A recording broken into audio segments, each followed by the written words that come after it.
welcome everybody. Welcome back to our second campaign through the dungeons of Drakenheim. Last time, our party continued with their assault mission upon Temple Gate, clearing out the remainder of the opposing Garmir forces, the wolf-like bipedal pack that had taken hold of the temple district of the city, working their way deeper into the portcullis system of Temple Gate.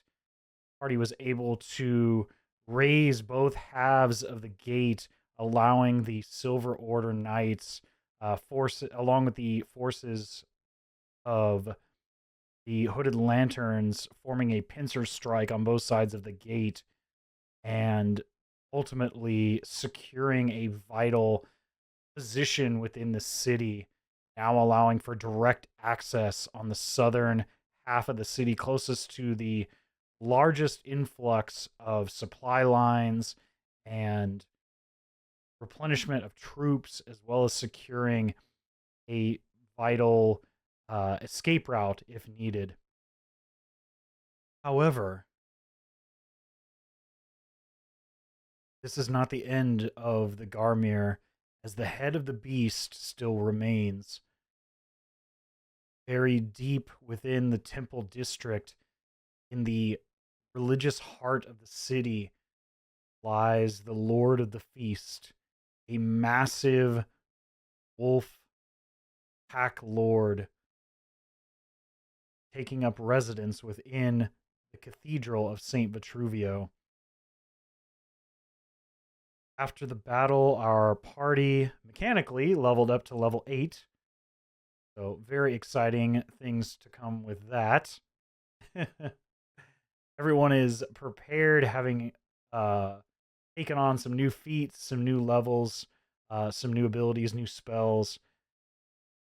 But at this time, our party is roused by the early morning light, preparing for a discussion with the two faction leaders. One, the Lord Commander of the Hooded Lanterns, Elias Drexel, as well as the Knight Commander of the Silver Order Knights here within Drakenheim, one Theodore Marshall, to discuss what the group plans to do, what the available supplies and remaining forces can be allocated to this upcoming final push within the temple district of Drakenheim. In this early morning transition, our party, having nursed their wounds from the previous day and recovered, is there anything you all would like to do prior before meeting with the two commanding officers?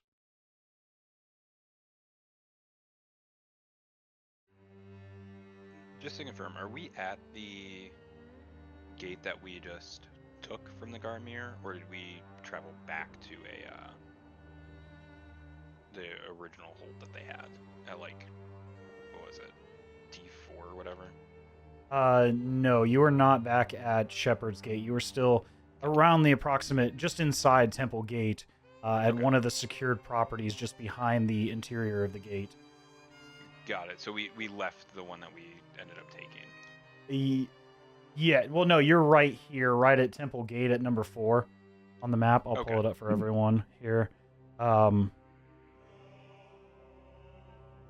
clarify, you are at number 4 here on the map. And the cathedral is number 11 here in the heart of Temple Ward. And the cathedral is our ultimate goal, yeah? Yes, there is obviously the Silver Order Knights, and the Church of the Sacred Flame has a vested interest in this location, being it one of the primary religious locations in this part of the world, but also the storehouse for some powerful relics and remains of various saints, none less than Saint Vitruvio. Is anybody proficient in religion? I believe I am. then you would know, Cedric, that Saint Vitruvio was the first paladin of the Sacred Flame. One of its, Okay.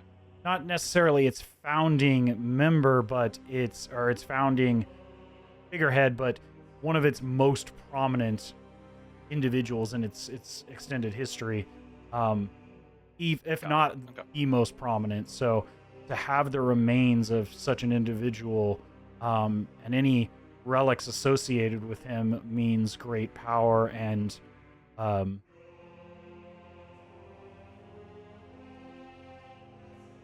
control, if you will. Can you refresh my memory that staff that we had, was that Vitruvio's staff or was somebody else's? That was the Scepter of Saint Vitruvio. Okay, and then what was the paladin that was guarding it? Because we fought one, right? An undead paladin or something like that. It was something along those lines. I can't remember exactly. It was some... You fought the remains of one Saint Brenna in a smaller cathedral outside the center of the city. Yes. Yeah, I remember we were somewhere else, but then I was like, I know we fought somebody, and I couldn't remember if it was... Yes, a former Flamekeeper of the Sacred Flame. As you recall, specifically you, Cedric, would know that prominent figures of the Sacred Flame, the majority of those who practice that predominant religion on the continent, easily the most predominant religion of the continent, not only in Caspia, Westamar, and Illyria specifically, but the most prominent members within the church, high-ranking paladins and flamekeepers, specifically high flamekeepers, and other prominent members are often their bodies preserved if a time would be needed that they are required to assist in the protection of the living and the order of the world. Whereas the majority of those who practice the religion of the Sacred Flame are cremated. The vast majority, about 95% or more, are simply cremated. But prominent protectors of the faith are those that are their bodies are preserved within sacred relic sites to protect said relics and protect the church as a whole. Cool.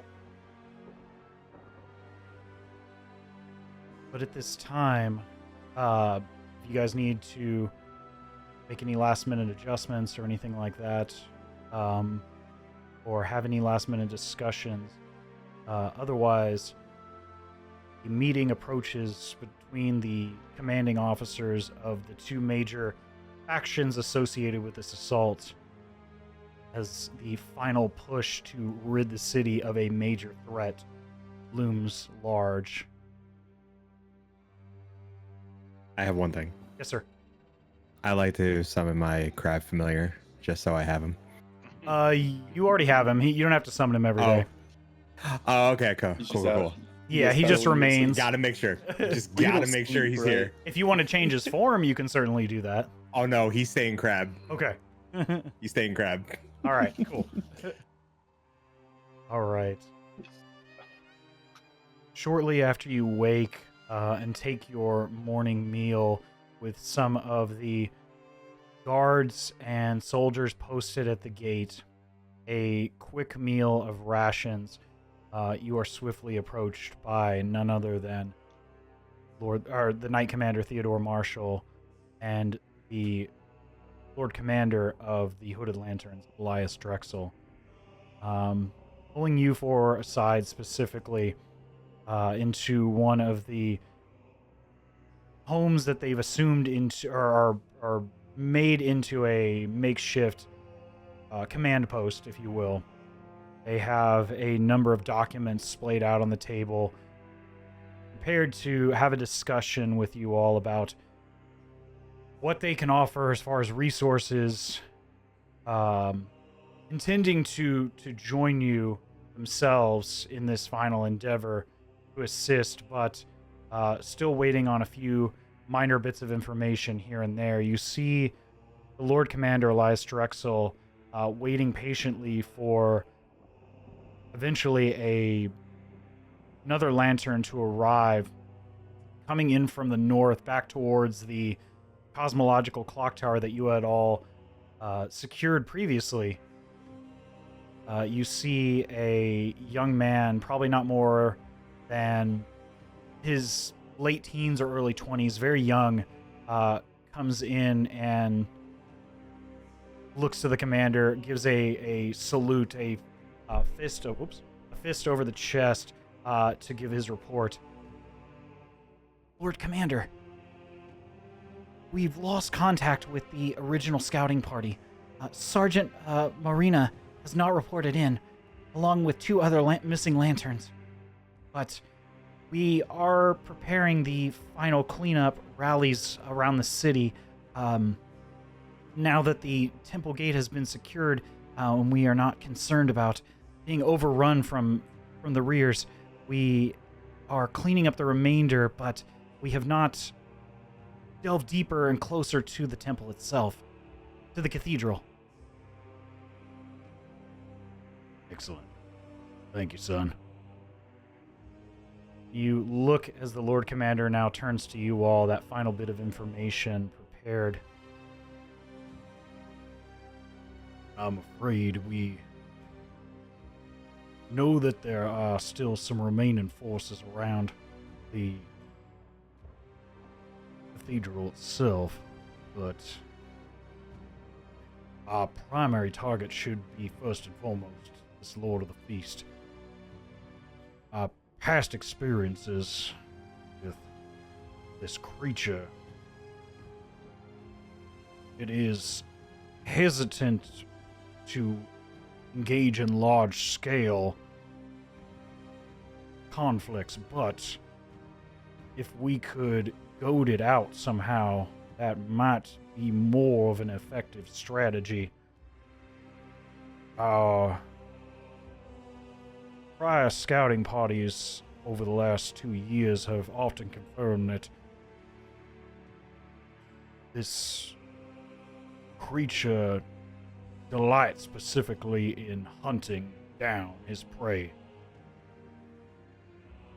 So an enticing challenge would perhaps goad him into a favorable position.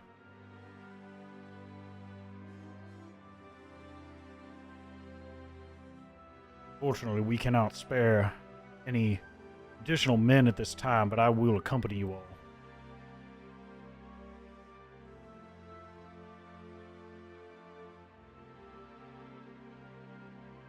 At the same time, the Knight Commander, Paladin Theodore Marshall, turns and says, "Now, we are in a similar position, having just secured this here gate as well. Those that are in fit and fighting condition are secured here. The remainder being tended to in the infirmaries that we've established inside the gates themselves and the surrounding structures. But fortunately, we cannot assist in this endeavor either, but I intend to follow you all into battle. I would like to hear y'all's thoughts on this matter, if you don't mind." Turning to you all. You've perhaps had more encounters with these here creatures than any of our men. So to be able to share some insight amongst ourselves would most certainly benefit the lot.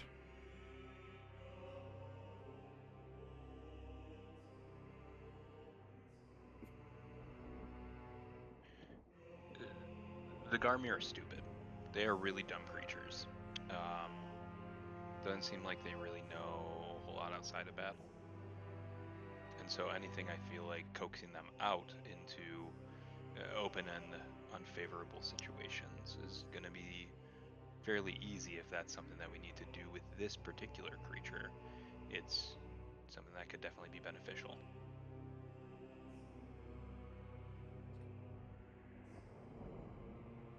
You hear the Lord Commander Elias Drexel speak up again. I believe that these creatures do operate quite frequently on instinct alone. Without the head of without the head of the beast, they would scatter to the four corners of this continent, or remain and be picked off with ease.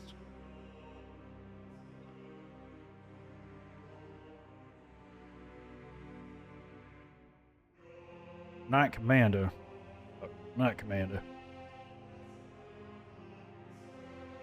Might I recommend perhaps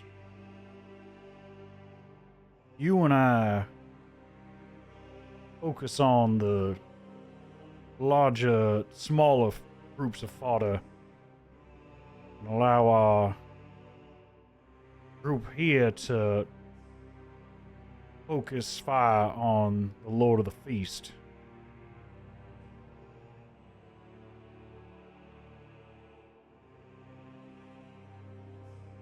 Keeping them centered on one objective might be advantageous for all.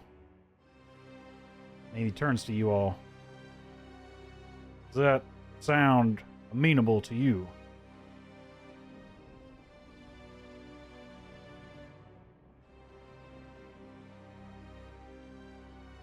Yeah, quite.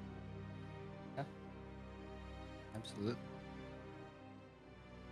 Needless to say, we cannot be in all places at once, but we can certainly keep the bulk of the small fries off of y'all for the time being, while you concentrate on the leader.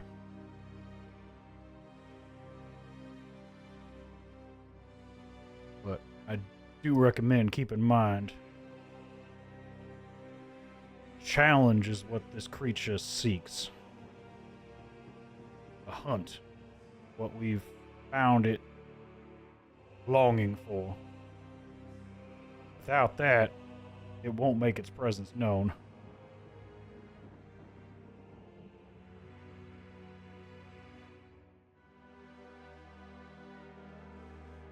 But this time, we're all but prepared. Knight Commander and myself. Are you all ready to see an end to this thing?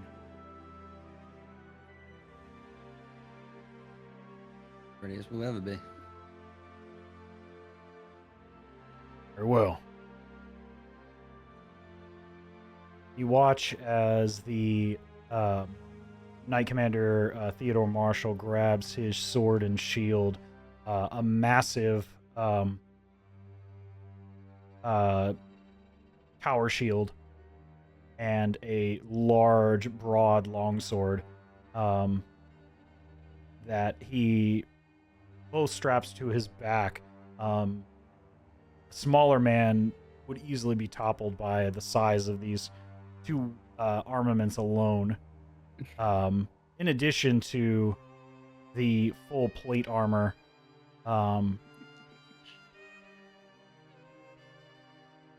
it's almost as if the armor itself is assisting in carrying some of the weight as he begins to make his walk out into the battlefields of the prior day.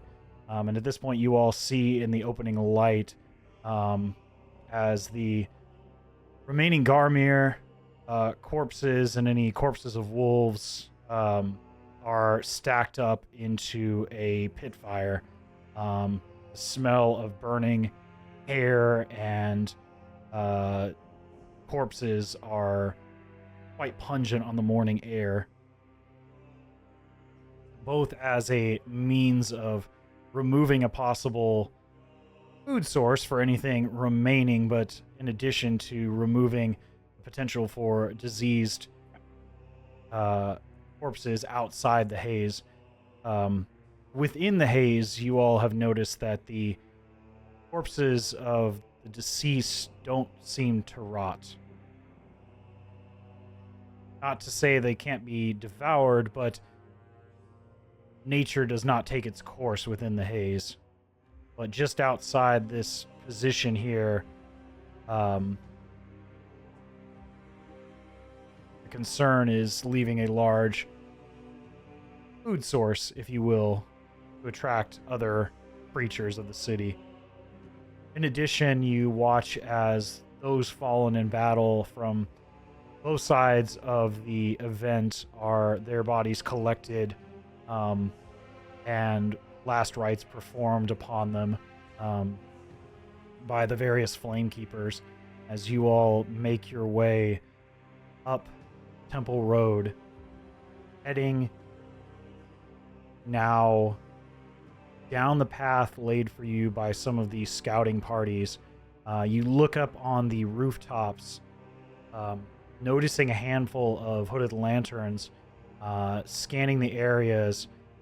Their numbers having removed some of the stragglers from Temple Gate, as well as pointing out to the Lord Commander a safe enough route to get you close to the cathedral without too much loss of resources on the way.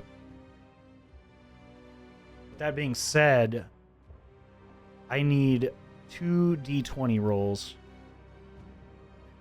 from not everyone, but just 2 D20 rolls, if you don't mind.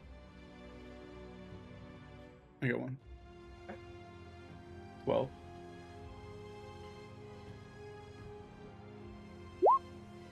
Get a 7. I was looking for the dice. Sorry, found them again. Oh, I'm sorry. Shiny actually rolled before me. He rolled a 14. A 14, okay.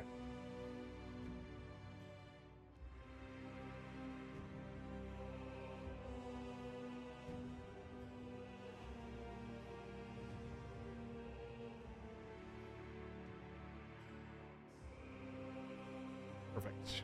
That will come up later. As you walk through the haze-filled streets in the early morning light of Drakenheim, on this rare occasion, although foggy and thick with the haze as you become accustomed to in the city, the streets remain dry and quiet, relatively. You watch through this area as you walk northward, spying the 4 predominant spires and the top of the central dome of the Cathedral of St. Vitruvio in the distance as you head in that direction. A once beautiful, outstanding piece of architecture within the city, now surrounded by death, decay, and destruction wrought on not only the Garmir, but war, destruction from falling extraterrestrial bodies, and looters alike. A dark reminder of what remains within the city around once beautiful monuments, now tainted by the world, tainted by delirium, and tainted by greed. Georgio, as you all are walking, the Lord Commander steps closer to you and urges you to step back a little ways so he can have a discreet conversation. Sure. Georgio. Yeah.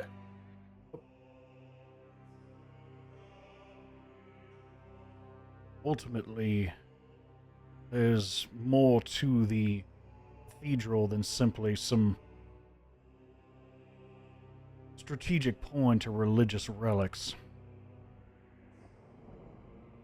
I'm sure you're quite aware, but at this time there's no known or appointed heir to the city of Drakenheim. Mm-hmm. We don't know if that's as a result of all of them being deceased or simply yet to be found within the world.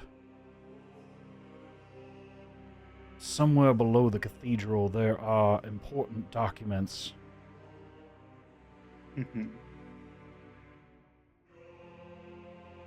The various phylacteries of the royal family of Drakenheim rest below the cathedral.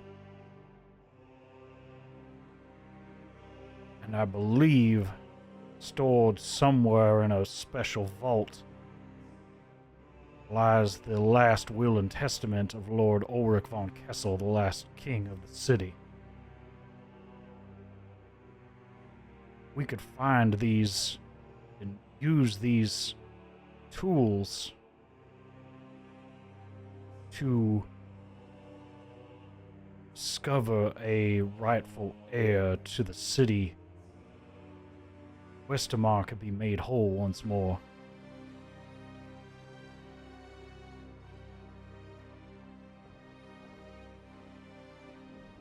I don't believe I've ever talked to you about this, and he, on his left breast, you see a little emblem. It's a circular emblem. Give me a history check with advantage, if you don't mind. This is gonna be good. I have an 18 and a 15, so we're gonna take that 18 plus. It's not gonna be a lot, but it's gonna be a +2, so that's a dirty 20. Dirty 20. You've seen these emblems before. You've also seen one recently that is similar. I was about to pull up my notes. What? Go ahead. You recognize these to be a set of 6. You don't recall total detail of this, but you do recall 6 of these sort of items of significance within the city.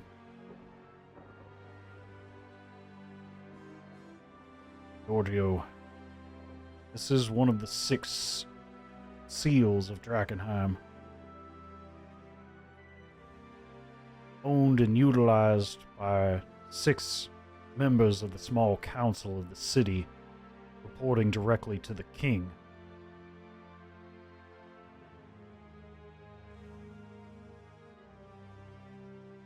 If we could find all these seals and those appropriately capable of wielding them,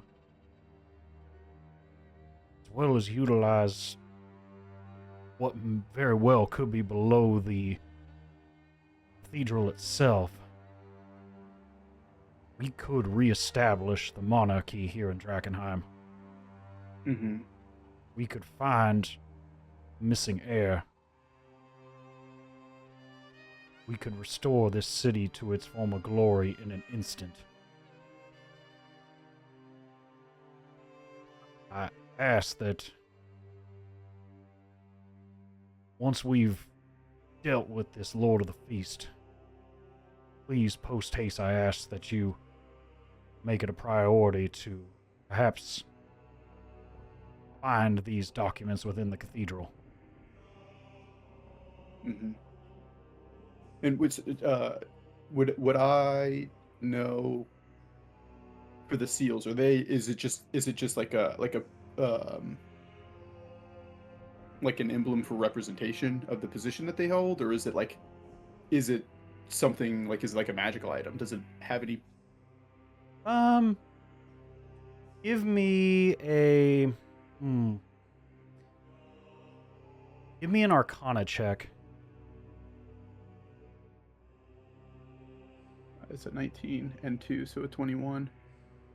You distinctly know that you don't know the details, but you distinctly know that these items are magical. They are magical. Okay, very interesting. You do know there are 6 of them. There are 6. They are magical, and it makes up the small council. They're held by the members. They were held by the members of the small council, and would be again if we could restore the monarchy. Okay. You remember Mhm. one of the seals per person, per member of the small council. Mhm. Very interesting. Okay. Yeah. I'll make sure. Do we have any idea where it may be in the cathedral? What the vault that it's in may look like? Vault, if I remember, is below the cathedral in the catacombs. In the catacombs. Been in some before. Would there be any sort of magical protection on them? A lock? A command phrase? Something that I may need? Certain there's some deal of protection on those catacombs. Mhm. As not only do they hold the significance for the monarchy, but the sacred flame. I'm certain that there's something protecting that space. Better question. Are these going to be vaulted within that, or are they vaulted in, like, is it like when we get in the catacombs, am I gonna have to find like a safe, or something that has these, or are they gonna be There's specifically a vault somewhere below within the the catacombs? below the cathedral. I've not been specifically, no. Okay. It is not as the Lord Commander, it's not part of my purview. It was Sure, it's something that's kept very secret. It was the responsibility of the High Flamekeeper of Drakenheim, one of the other small council members, to retain these important documents and items. Fortunately, the High Flamekeeper, the former High Flamekeeper of the city, perished in the war.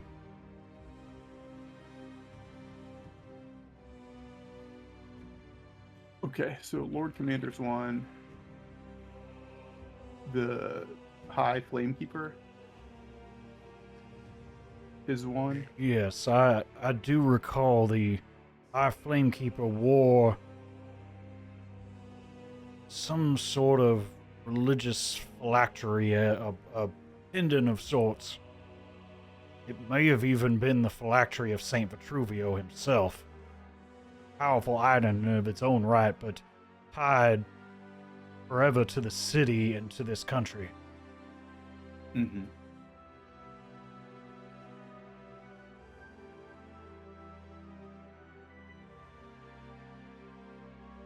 Okay, I'll do my best.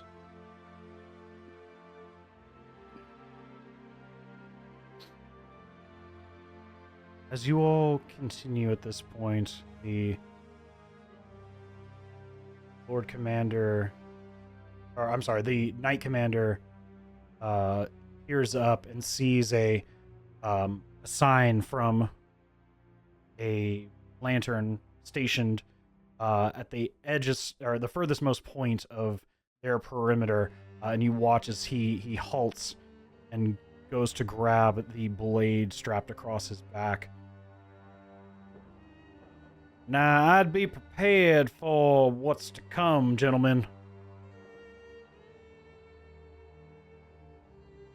But lest us not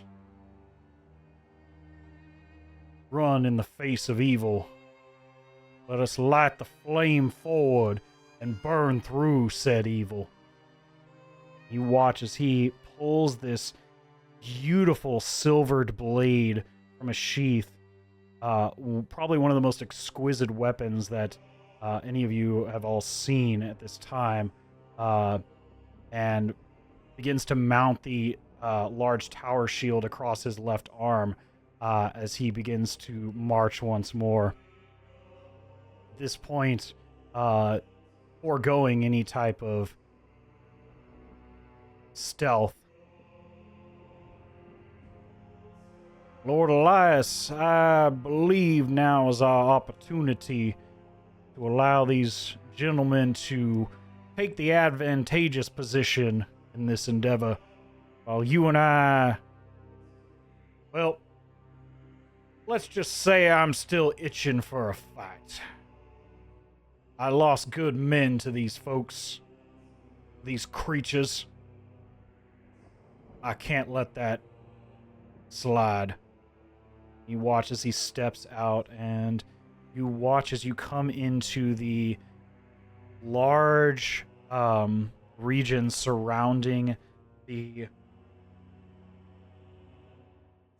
cathedral itself, the Plaza St. Vitruvio.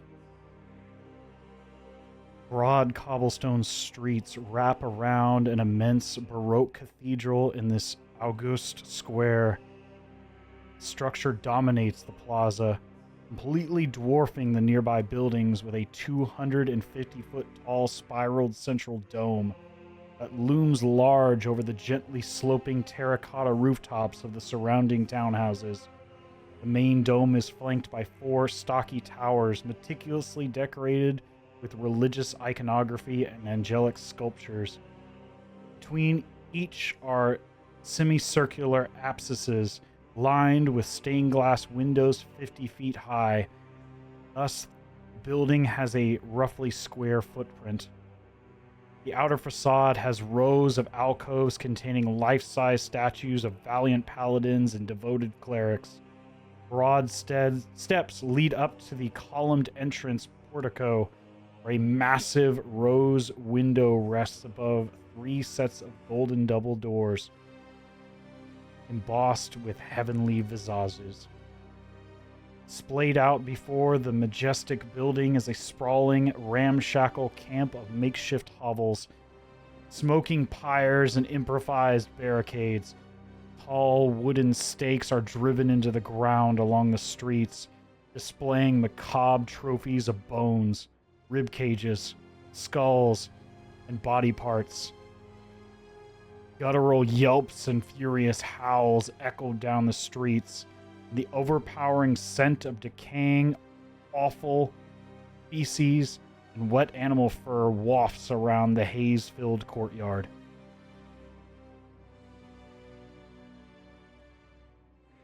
Give me just a moment here, and I will pull up our... That was an amazing description, by the way. Dang. I didn't write that one. That was the writer of the Yeah, text. I was just meaning, like, that is like. Yeah, very, it is very good work put amazing, in by though. them, Yeah. That is, yeah, very vivid. They did an amazing job writing that one. Let's see. No, I could never write that well. I have no idea how people like have the amazing story they have, and then also put like poetic beauty into like how they write it I'll out. put a scene. Crazy. Oh, I'll pull up the scene later. Maybe after break, I'll pull up the scene of the elevation of the cathedral. But for now, we have the overhead view of the Cathedral of St. Vitruvio. The blacked out space is the interior, as you all are coming from the bottom left portion of the map. Roughly where you see that watermark in the bottom left.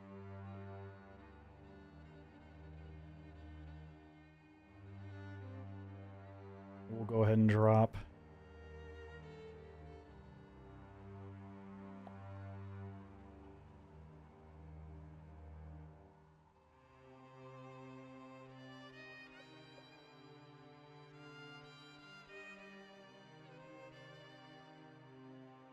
Let's see.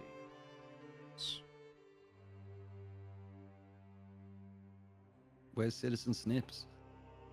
Who? Oh, there we go. Not the crap. Oh, Citizen Snips. Citizen Snips. Citizen Snips. Sorry, I couldn't help myself. Are you all just following behind the two commanders, or are you trying to take up a different position upon entering the plaza? Rest, Georgio. Like, how did that I happen? have it. This doesn't. I don't know why this doesn't Oh, reflect right. it. No, that's all good. I was like, wait, did something happen that I missed? No, we're all good. Okay, okay. I'm Yeah, at you're- a full. I'm at a full 52. I'm definitely keen to stay behind one of these guys because of my 10-foot reach. So that's my play. Okay, is everyone doing the same thing, or is some of you... What is your plan upon approaching? So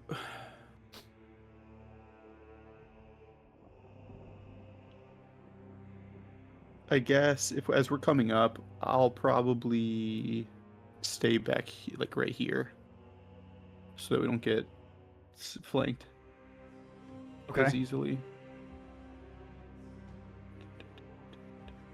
Yeah, if they're all like spaced out like this, I feel like they're gonna come around. Okay.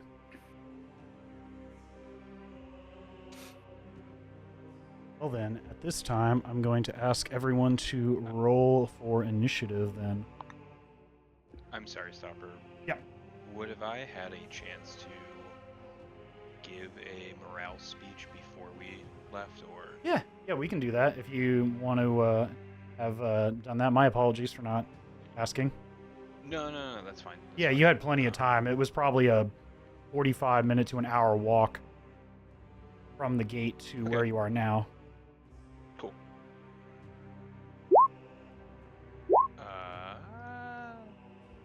So I gotta look at it again. I'm sorry. What does Cedric say to the group with your new feat choice of inspiring a leader?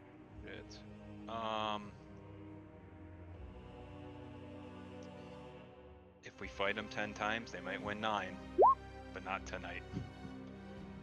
Tonight we are the greatest band of curiously odd travelers. For those of you who are new to this session, that was the name of our group 1. So nice little cameo there. But with that, everyone gains 9 temporary hit points. Nice. Nice roll. 1 for each time we would lose. That is yeah. That is one very time we would appropriate, lose. actually. But but not tonight. That's it. No, that's just a flat 9. It's just Yeah. level plus charisma modifier.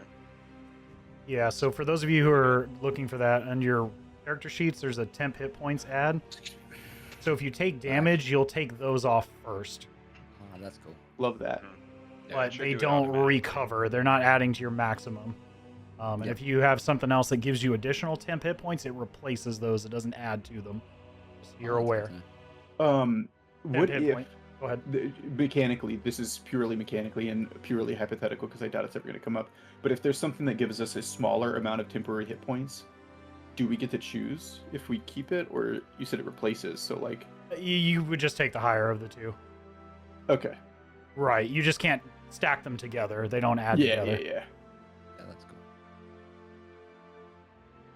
Yeah, and temp hit points also, if you give somebody temp hit points and they're already at 0, it doesn't bring them back up. Mhm. Kind of like putting a Yeah, band-aid yeah. on an open wound. It doesn't fix it. Good analogy. And If that's you- for the whole group. by the If way. you do Not- that, do they hold on to the temp hit points until they come conscious and then have those? Or does it just not work while they're unconscious? I believe they still have them. They just don't- get... Okay. Right. So like it could be like hey, I know they're gonna get up, so let me throw these on there so they're not at 1, right? Potentially, yeah, if you did that. Okay. Just curious. It's not something I'd have would to ever look do. it up later, but yeah, I've never Yeah. came into that situation. Yeah, it seems highly unlikely, but I'm just curious. Yeah. Right. And you wouldn't have them when you went down because you would take those before your other hit points. Yeah. So. All right. So initiatives. Holy shit. Shiny's got the initiative. Yeah, big boy roll today. Just slinging fireballs from the back. I got punished. I was tempted to take the one that would have increased my initiative, and now I'm getting punished because I didn't. You're still muted, Shiny, by the way. Chugrulk, what's your dexterity score? Damn it, I'm so annoyed. First time. I didn't hear the pews when you were doing the pews, and so I was like, hang 15. on. 15? Yeah. I mean, what's your bonus though? It's Oh, what's my bonus? Is 2. +2. Okay. What's that for? He rolled in conjunction with somebody else on the same initiative Oh, roll. I see. So I need, because if you roll the same initiative, the person with the higher dex goes first. Oh, that's good to know. Cool. Benefit of having a higher initiative modifier. Right. Yeah, and then if you still have the same again, you just roll off, Okay. or you can choose.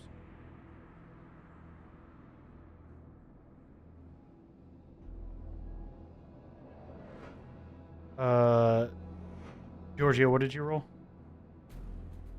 I rolled a 1. Oh, you rolled a 1. Okay. Yeah, so it's a 3 total, if it makes a difference. Right, but it's still natural. Yeah. Okay. Well, getting them out early. Better to do that than on something else. Yeah. All right. As Lord Commander Elias Drexel and Knight Commander Theodore Marshall charge forward a little ways. I'll move them forward a little ways to put them in position here, as if they were ahead of you during this ordeal. Tim, you are the first to act. You watch as the two commanding officers draw their weapons out and begin to make haste to be as boisterous and loud in their initial assault as possible, trying to draw out. At this time, you all do not see any creature that seems to be a predominant leader, or in the description that you've heard thus far of the Lord of the Feast, all you see are additional Garmir and wolves, similar to what you've been fending off through the city and now through Temple Gate. But you get the sense from this macabre scene that whatever this pack leader is cannot be far.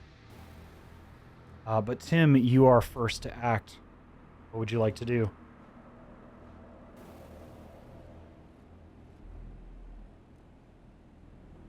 Let's see. I'm trying to see if I have anything that really makes noise, but I don't.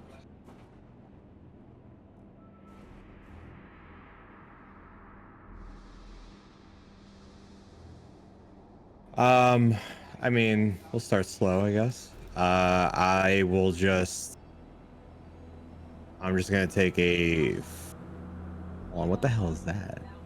Oh, it's just another icon for one of the Garmir. I was like, what is that? I'll just attack one of them. One of the Garmir. I will go for a firebolt, or try to do firebolt at the one. I always have a problem trying to do the Just click arrow. and hold. That gives you like a marker. There you go. That Gotcha. one. Okay. Show me the firebolt. Oh, wait, firebolt. With a 20, a dirty 20 absolutely hits as you line up your hand and you watch as the cindering energy forms in the palm of your hand, almost like a charge of a rifle before firing off towards your designated target. Roll for damage. Nice.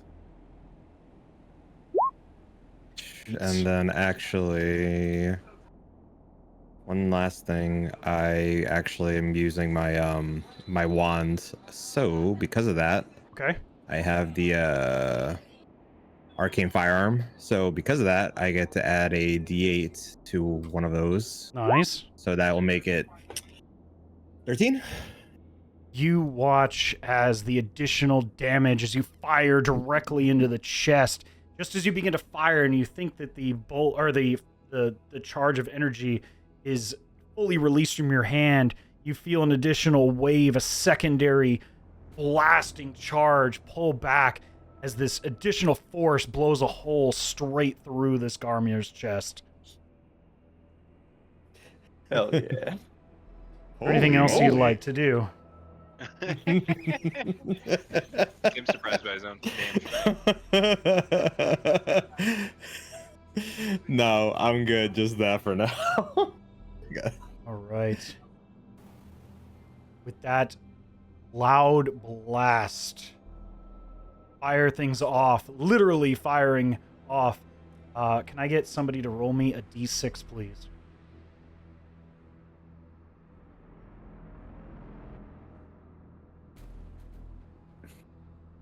You got it, Spudley? Yeah, I think I did. I just do it? No.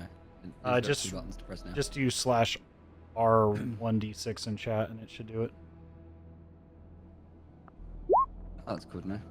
Or you hear the barks and yelps and growls of the Garmir and wolves beginning to take notice of your group, seemingly charging recklessly head first into this remaining contingent of beasts. But this time you still fail to see potential pack leader among the revelry and cast out creatures surrounding this cathedral. That Lord Elias is going to draw on his longbow and is going to take some shots at some of these creatures as well, trying to aim for those closer to the building itself, trying to make a statement early and quickly. Quite well, actually. Firing 2 bolts in rapid succession, striking down 2 of these wolves directly by the door. You watch as one is pinned into the wall between 2 large pieces of limestone. The profound force of this bow. Just a moment here. This is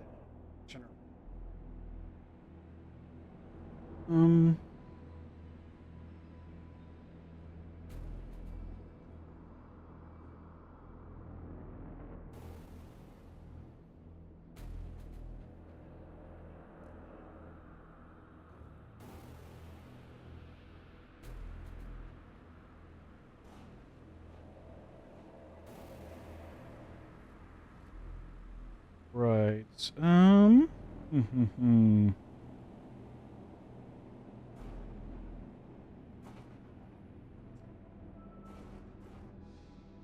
okay. With that, he's going to take 2 more steps, flanking this Garmir on the opposite side of Theodore, pulling out his short sword and driving it back beside his waist just after releasing it from its sheath. Critting on that creature and pinning it against the tower shield as you hear a large wailing moan from this creature as he draws out the blade slowly, trying to maximize the pain and the sound of the howl relinquished from this creature. You hear that? That's for all my men over the years. With that, Chugrulk, we're at your point in the turn order. What would you like to do? All right. Well, we've got here.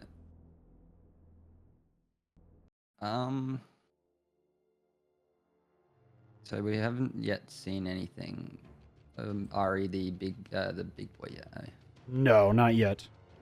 I'm thinking maybe I'm going to. I've got 30 foot of movement, correct? I'm just trying to remember the running distance.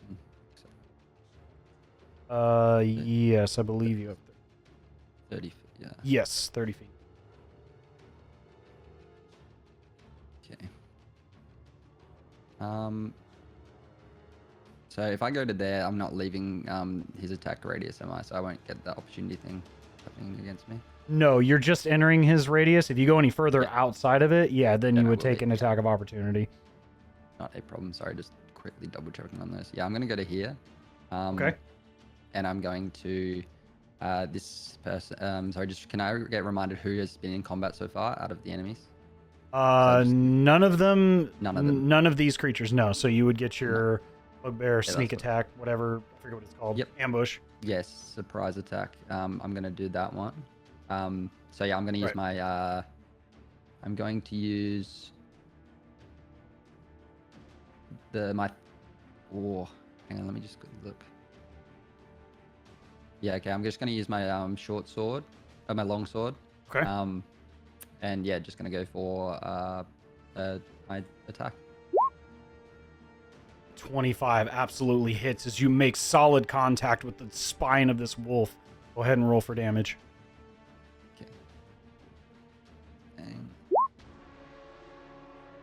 And then, so that was the. Oh wait, no, I'd hit the other damage, didn't I? My surprise attack. You still haven't used your surprise attack, so yes, you could. Right, Add, okay, you would yeah. add that in addition to it. Yeah. So that's the one. Yeah. You make a swift movement as you step forward, just as this wolf is focusing on Elias and Theodore Marshall as they charge forward. You come from behind with one swift strike. You cut this wolf in half without effort, as both halves fall limp to the ground. I've moved, attacked, and so I've got no more actions unless I keep use my moving. action surge. I No, you how can many- move. You moved how many feet? 15. 15, I think. So You I have think I've still 15 got more feet. Yeah, you could You move. can take 15 more feet, and you can Yeah, also use that's- your second attack. Second attack, that's what. Yeah, Yes, so that's yep. where I was going with it, but I just wasn't sure. So yeah, I'm gonna go there, action surge, and attack that guy. You don't need to You don't action need to surge. action- Yeah. Oh, I don't need the action surge yet. Okay, Nope. cool. You Awesome. get your regular attack already. Okay.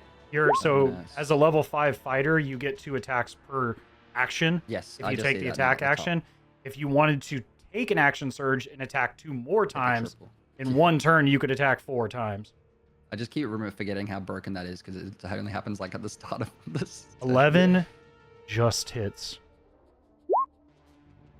With a 13, you come down, spinning your blade hilt side up, staring up at the sky as you drive the pointed edge of this blade down into the skull of this wolf, ending in a loud crying whelp as the blade sinks down straight through the lower jaw and into the dirt.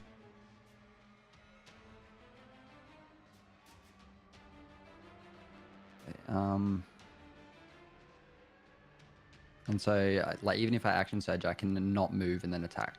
I can only do one You of don't have those any two. more movement. Yeah, action surge Yeah. just gives you I a could second sprint, action. but yeah, I couldn't. Yeah. Then I can't attack after that. So no, that's all good. I think I will be leaving it there. Okay.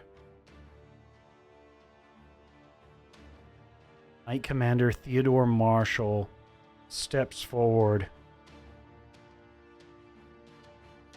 Grand display there, Lord Commander. Can't let you outdo me here on the battlefield.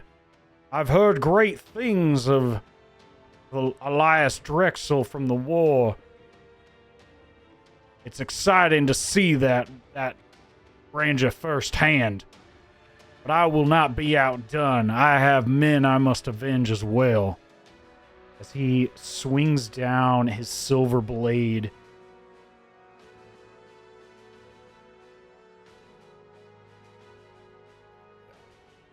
Unfortunately, the just missing this creature, even with that rolling with advantage. I'll tell you right, he rolled 2 3s.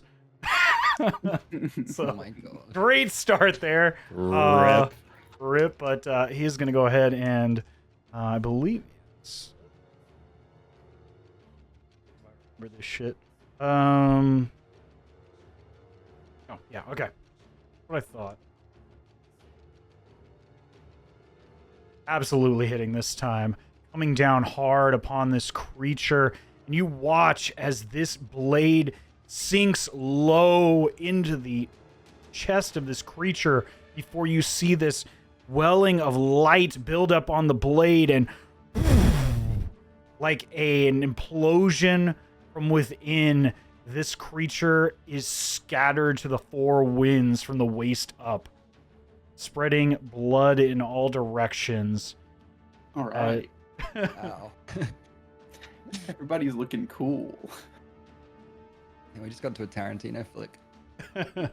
It's pretty much like watching Marvin on the back seat right now. Yeah, that's all I was picturing. And then you watch as The Knight Commander charges forward yet again. The remainder, I think he had, remainder of his movement. You hear me in there, beast? Come on out. We'd like to have a word with you. But with that, we are next at Cedric. What would you like to do, sir? I'm gonna first move up. And let me read something real quick. I'm gonna cast Thaumaturgy on myself Okay. to make my voice 3 times as loud. Okay. And I am just going to scream at the top of my lungs as much as I can, Okay. trying to call the Lord of the Feast out. Let's go, dude. You Okay. probably can't understand a single word that I'm saying, so I'm saying it in common and giant. I'm just throwing out all sorts of things. What do 5-letter you words, cry 4-letter out to the words. Lord of the Feast? Oh, you gross rat thing. You suck. You smell. Your mom probably hated you. Stinks. This guy stinks. This guy stinks. This guy stinks. Yeah. Boo. Just over and over again. Just say boo. Boo earns. Boo this man. Boo this Give man. me Memes. either a deception or persuasion check with advantage. Oh, okay. 21 and a 19. 21. 21.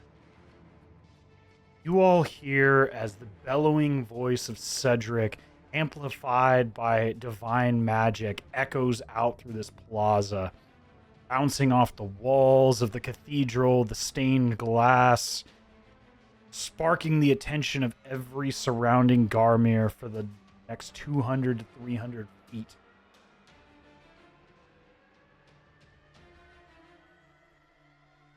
This time, within the walls, you hear... Within the walls of the cathedral, you hear a stirring, Cedric. And you, Chugrulk, would hear this as well. Low, guttural growl. Deep within the stone walls. It echoes low against the stained glass windows. Subtle reverberation between the various panes of glass as you hear bits of dust, or you see bits of dust settled on the water tables, basically the edges, the stools of the windows, the stone stools of the windows begin to reverberate on the outside of this building. This heavily masonried wall begins to quiver like thin paper as this guttural roar echoes once more. Is there anything else you'd like to do, Cedric? In preparation for us fighting a big, strong, scary guy, I'm gonna cast Spiritual Weapon. Okay. as well. Should be able to drop that wherever you'd please. Yeah, you know what? I may as well just cast it on this Garmir that's in front of me too. Okay. Just boop. All right. Go ahead and show me an attack roll. 23 absolutely hits. Go ahead and roll for damage. The spiritual weapon appears directly in front, striking this creature across the face. Not taking it out, but making a significant dent in its jaw, breaking the lower half as well as multiple teeth across the back row. I'm gonna call that guy ugly too. Really. Okay. I'll give you that as a free action. Thanks. Is there anything else you'd like to do? No, I'm good. I'm good. The wolves and the Garmir surrounding this space now fully aware of your presence, turn with a mixture of anger, primal rage, hunger, and a lust for the hunt. As they all begin to converge upon you all. That one. That one's going to have to dash to get to you. Same with... Sky gets right there.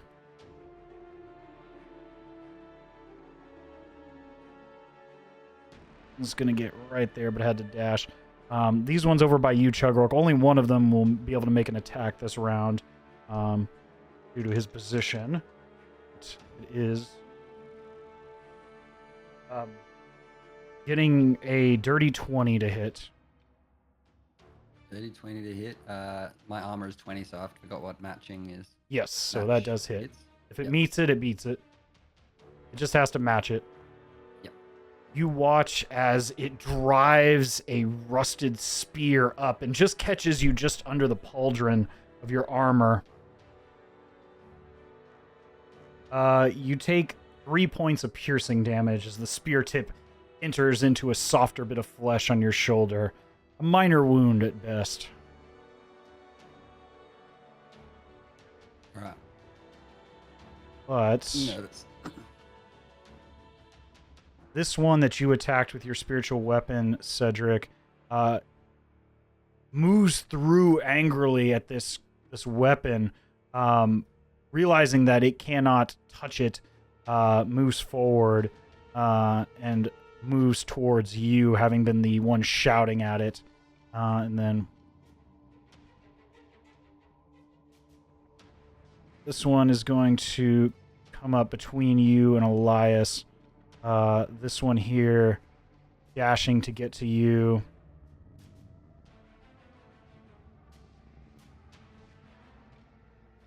This one's going to head towards Theodore Marshall.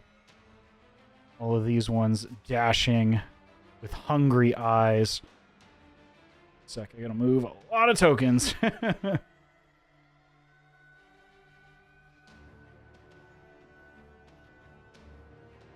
That one and one.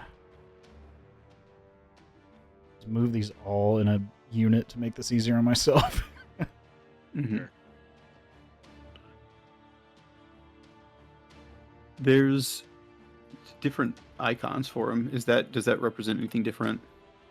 Between the Garmir? Yeah. No, they're just different So you pictures. get 3 different kinds. Just okay. Stat block wise are the same. Okay. Yeah. I'm just gonna move these guys as a unit. They're all gonna be dashing towards you as a group of creatures. And roughly there. Get closer as a group. But one of them is gonna take a strike at you, Cedric. Sick. Getting a 24 to hit, almost a crit. That hurts. Woo. You watch as a rusted blade comes up and stabs you in the side. Or Nice. 35 feet. 6 piercing damage. You said 6. 6 piercing. Okay. Oop. That is the one directly that you just attacked with your spiritual weapon. What a loser. But You're 35 That- feet away. I'm sorry. I could have. You're at If the- you were one step closer, I could have helped. we are at the bottom you. of the order with you, Giorgio. Which is me. Let's go. Yes. Okay. What would you like to do, sir? I don't know. Everybody's Let's go, baby. everybody's looking cool, so I want to look cool too. So I can do. See, I've got 30 feet. So, where's?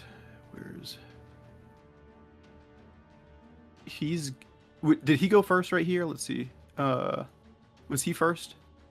Chugrulk was. Chugrulk went before him. Or sorry, Or no, Tim was. but Elias yeah, I guess Drexel went it doesn't first. matter because everybody acts before all of the Garby are in the same place in initiative. Is that right? Yes, they're acting as Okay. as Okay, one yeah. essentially. I could do Okay, them so individually, but I don't want to be here for that's 6 100. hours rolling dice. Yeah. That's 100 people. Yeah. You know? So You don't want to be here all night? What? You want to be here all night waiting for me to roll initiative on 40 people? No.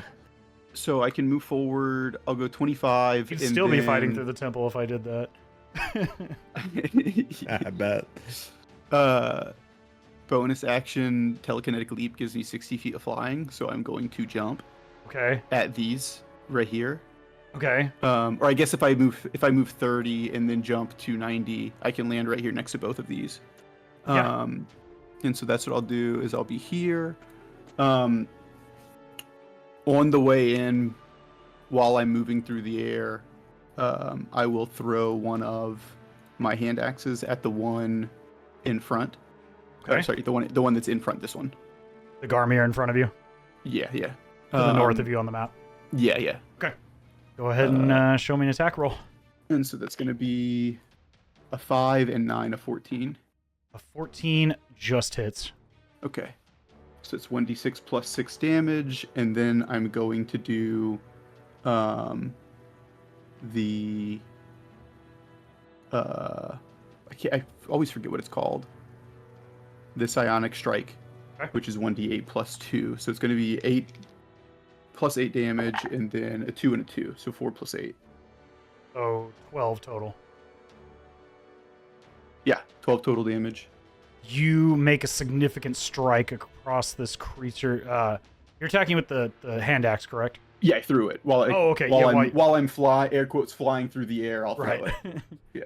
You come down Superman style with your fist into the ground after swinging this axe into this creature's chest, burying it deep in the chest. It is extremely wounded, but still barely standing, almost coming to one knee as it growls in your face. So telekinetic strike actually does the telekinetic thrust now. Okay. Or psionic strike does, which it has to do a strength saving throw or it falls over. Falls prone. Yeah. Okay. So See how it's this a goes. DC 13. It fails, so it is knocked So prone. he does fall over. Yes, he does way fall cooler. prone. He's still alive, but he does fall prone. Mhm. We'll mark that.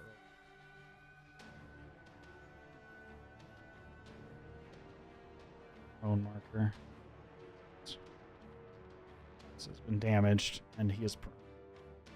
And I am going to take a swing at the other one that's unharmed in front of me, just unarmed strike The wolf. against him. Yep. Go for it. And so that one's going to be a 7 and an 8, which is 15. 15 hits. Yeah, you come down 15 hard hits. upon this creature's snout. Okay, and that's going to be 1d8 plus 5. So here's my d8, which is 2 and 5, so 7 damage on that. 7 damage. You come down hard upon this creature's skull, crushing it inward with a single strike, laying this wolf low as it whimpers out its last breath. Is there anything else you'd like to do?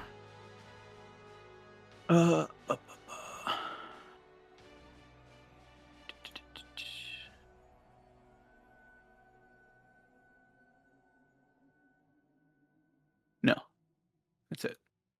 Okay. Back at the top of the round, we are back to Tim. What would you like to do, sir? Let's see. Ooh. Let me just take a quick gander.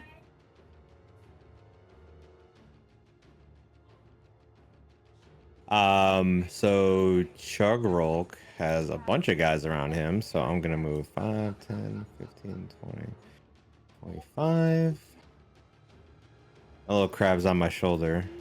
Okay. I'm Your gonna- crab can move he's- independently as well, too. Well, he's on my shoulder. Okay. He wants I'm just to letting hang- you know. He's Says- independently says- walking back and forth Okay. between shoulders because he's cozy. He's scuttling. He's scuttling Yeah. between both Fair shoulder enough. blades. Fair enough. And then I'm just gonna make sure I had the range. I'm sure I definitely had the range big time. Yeah, I'm sure The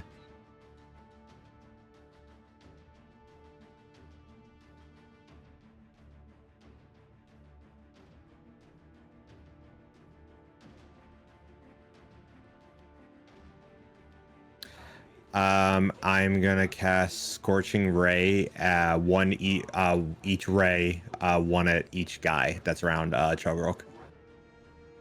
Okay. Go ahead and let's do all the attack rolls to see if they land first. Are you going left, right, down to the bottom? Yeah, left, middle, right. Okay. Let's see it. 20. Yeah, absolutely. The second misses. The third is a hit. Okay, cool. So, for the first guy, I'm definitely using my wand on that one to make up for that. All right, go ahead and roll that wand one. Okay. Okay, cool. All right. And then solid strike and blast. You watch Chugrulk as a flaming dart sails over your shoulder and impacts this creature directly in the shoulder, slinging it back a little bit. And that's for the second one. Okay. The third target. Same thing on the other side. You watch two bolts, Chugrulk, sail over each shoulder, striking these creatures in their chest and in the shoulder, lighting the fur on fire as you smell this awful, oily, burnt hair smell wafting into your nose. Tim, is there anything else you'd like to do? No, not right now. Just it is my turn next, right? Eventually, yes. You're up no, shortly. I was just curious. Yeah, Let's you are the next. I just wanted to give Tim at the end of his turn a little cheeky grin. You know, right. The bolts over the shoulders reminds me a lot of the arena. You know, it's good to be back. It's good to be back. Fun. Yeah, we'll give that one as a free action. You don't need to wait till your turn to do that. Yeah, that's it. Yeah. At this point, you all hear vividly now a heinous, guttural roar from within the cathedral itself, echoing off all the panes of glass at the front of the cathedral. A horrifying mixture of profane words echo out to the square as the two double doors are wrought outwards in a crash from a monstrously large creature. Does anybody speak Abyssal? Oh, not at all. Wait. Okay. I might. Actually, shit, I might. No, deep speech. Damn it. Okay, unfortunately, no one understands what's going on. Probably a good thing, because it's littered with curses. I could do comprehend language. You want to burn the spell slot, you're welcome to on your turn. You watch languages, okay? as a heinous, large albino wolf. This horrific albino Garmir stands well over 12 feet tall. He is covered in a mass of yellowish white mangy fur, blood-stained and scarred from countless battles, clad in a patchwork armor of leather, chain, and bladed plate with trophies, mummified heads hanging from his belt, a mane of bony spines and tufts of barbed gray hair jut out from his head and down his back to a long white tail braided with skulls and bone fragments. His snarling visage is filled with long razor-sharp fangs and smoldering red eyes. On his back, you see an oversized longbow strung with thick sinew. A quiver on his back holds enormous arrows, some bristling with barbed snares, others connected to coils of chain around the beast's wrists, while others are tipped with delirium shards. Don't like that. And I will put some artwork up for you guys before I bring out our star attraction here.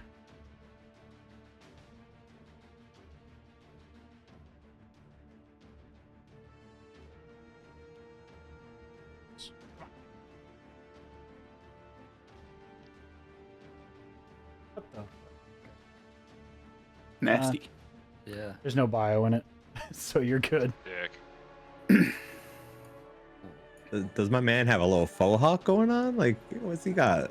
He's got No, some he's, like, crusty fresh as razor shit, sharp dude. hair. Yeah, That is really cool. Yeah. my man needs some Old Spice, shampoo and body wash. 3-in-1 is not enough. Oh, my man needs Or I'm tea gonna tree call something the fierce toothpaste. right now. Tea tree oil. Yo. Did you watch? Let's see.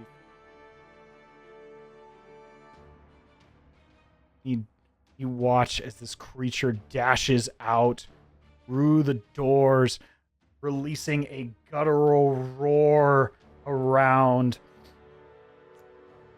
Just a moment here.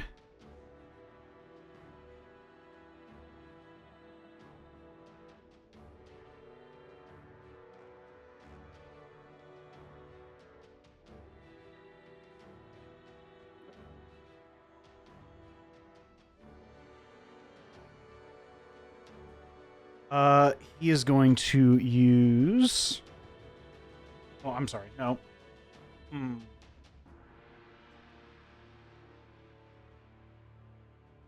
Yep, he's going to fire some arrows. You watch as he strings and knocks this heinous long bolt the size of what you would see on a ballista to this extended longbow. You notice that the string itself is not so much a string as it is a taut wrapped line of flesh, dried and strung across this heinous looking bow. Nasty. Let's see here. I think that first shot, Giorgio, you are the closest. Mm-hmm. He is going to fire.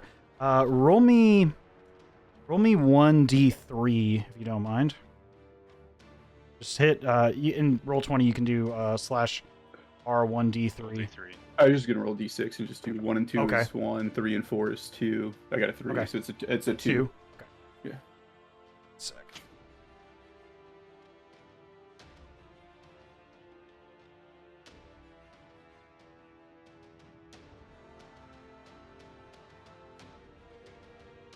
Yeah. Let's see here. All right. Fire. Nice big arrow at you. Getting a 24 to hit. Sure does. All right. I need you to make a dexterity saving throw as well while I roll the damage. Okay.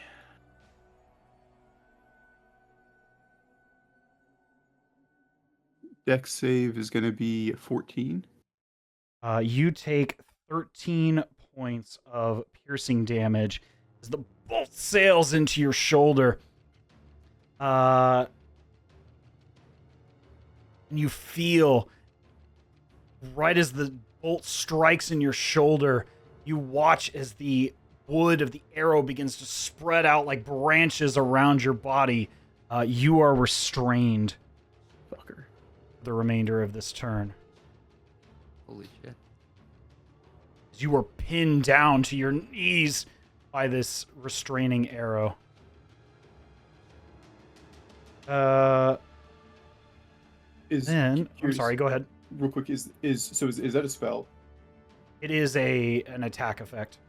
Okay. For Mage Slayer, I doubt he casts spells, but I'm curious about it now. For Mage Slayer, do I have to know that they're casting a spell, or does that You can ask, yeah. innately? Okay. You can ask me, and we'll just say you would innately know. But yeah, if you are uncertain whether or not something is a spell, this unfortunately is not. He would have to be, for it to work, he'd have to be within 5 feet of me anyway, so it wouldn't apply Right. here no matter what. I'm just curious. Right. For you to use the reaction, you would need to be. Yeah. Mhm. Unfortunately. Let's see, and then.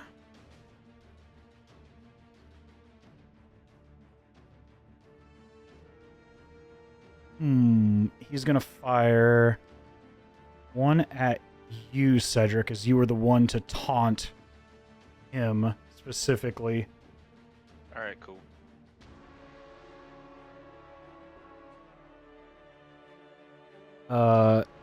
Getting a 26 to hit. Damn, this boy. Yep. Yeesh. Right. I need a strength saving throw from you, sir. Yikes, this ain't good. How come do you I want? couldn't get the? How come I couldn't get a strength What? saving throw? What the fuck, man? Fuck it.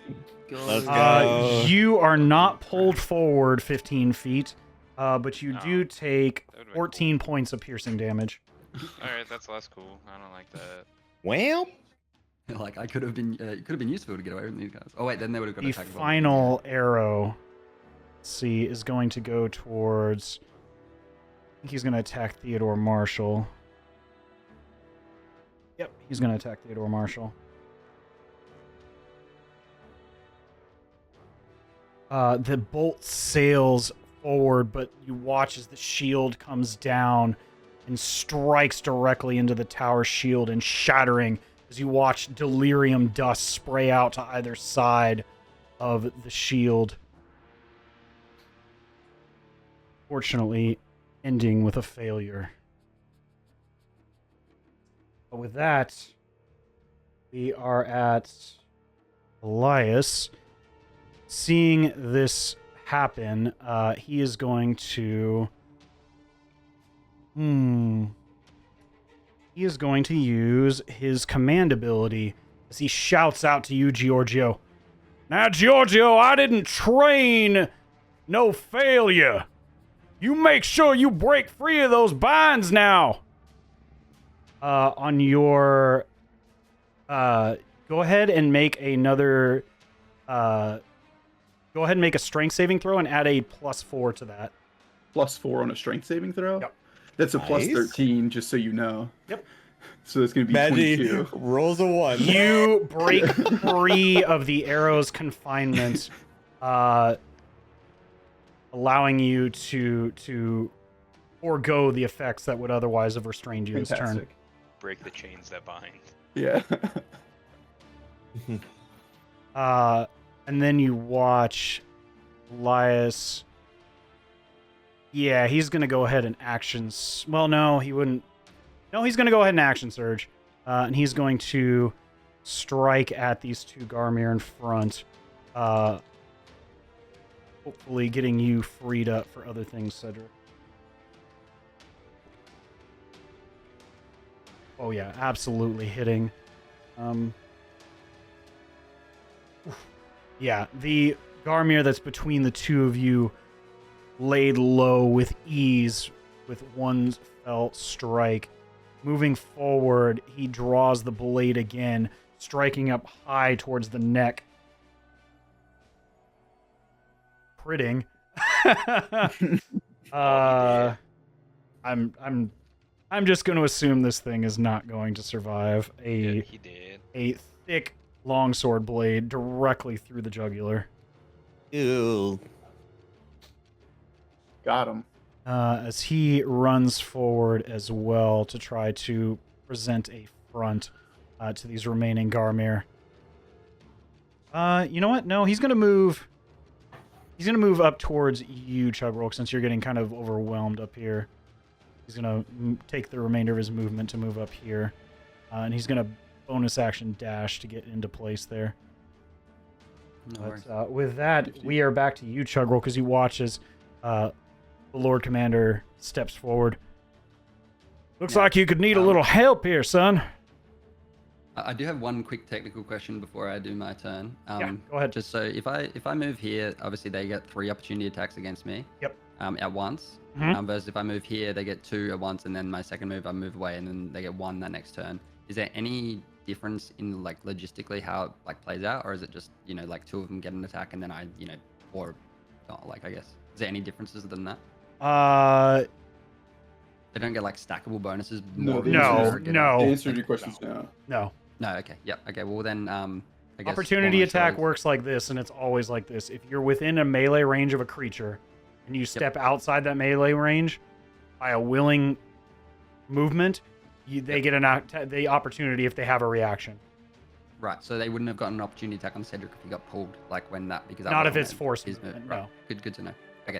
Well, anyway, with that being said, I'm going to move here, get the 2 opportunity attacks against me Okay. from those 2. All right. Bold.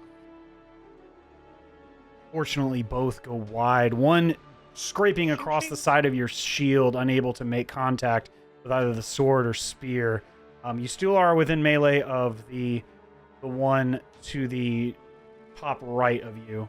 But if I you just, continue to move, he would get another I op. take a smirk and I say, I've done this before, and take another step. Okay.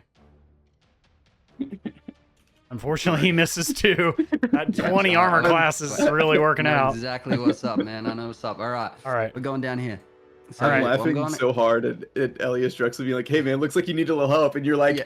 "You See got ya. it, bud. See ya." That's exactly what I was thinking. I was like, I'm Enjoy. out of here, man. Yeah. Take Well, over. that's certainly One way to do it. All right, so discretion I'm is gonna the better part of valor, it seems.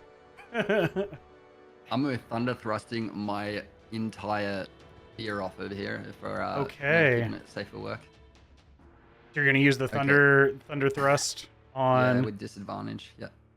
No, you could still. Oh well, I mean the attack. Are you aiming at the Lord of the Feast with your final strike? No, my final strike is going to this guy 120. Oh, okay. You're trying to hit further down. So I'm gonna hit Oh. all Okay, so 5 you're gonna of them. get these 2 plus the 2 on the 2 wolves and the Lord of the Feast. Hell yeah, dude. Okay. That's my play. Go ahead and make the strike with disadvantage against this final wolf to see if that hits. Okay, so just hit it twice. You right click and Yep. click disadvantage. Oh, sorry. Either way, it works. I mean, Unfortunately, the it's 9 2 doesn't rolls. get that, but they still have to make the dex saves. Yep, that was the kind of All right. bonus, I guess. So they all have to take the deck saves. All 4 Yeah, of them, they like, all not have the to last make. one, obviously. All 5 of them have to make dex saves. Okay, just to clarify, just making sure I don't want to like cheat you out. It does No, say no, that you're good. each creature in The the first line, 2 yeah. excluding you and the target. So excluding me and the target don't have to take it. It says in how I'm reading it. Oh, okay. I'm sorry. Okay, so the last one doesn't need to make the save then. The first 2 fail. This is for the Lord of the Feast. Let me check. What's the saving throw? Is it 15? What? What is like what I got? Or What is the saving throw on the spear? Is it a? where do I? It It's should 13 say under the 13 item. dex save. 13 dex save. Oh yeah, sorry, yeah, on the actual readout. Yeah. Mhm. Yeah, when you make a saving throw related attack, you gotta let me know what the save throw The DC actual is. save. The difficulty class save. That's what DC stands for. I'm so glad Yes. someone finally mentioned. He gets a 14. Dodge out of the way. He'll still take half damage, but he does succeed. Other one, it fails. So you got 3 failures. Go ahead and roll the damage for the thunder thrust. Okay. And then, do I do 3 of them or? No, is no, that no, the no. exact- Just the You just just the one. one. Yeah. Yeah. Okay. Or it already did 4d6, so it'd be the Oh right, wow. The 11. 11. The wolf here, you watch as you speak the command word, as you lunge forward, driving the spear over the shoulder and shocking everything in its path. You watch as the one in front of you takes a significant amount of damage, but is still standing. The one behind him, not so lucky, having been previously wounded by other people, by Giorgio, is no more as the spear sails straight through, gleaming the edge of the Lord of the Feast. You watch as it does make a strike against him. He's going to take 6 points. Or round. Does it say round down or round up? I failed. It's round. We'll round up. I'll give you. Yeah, it doesn't say specifically.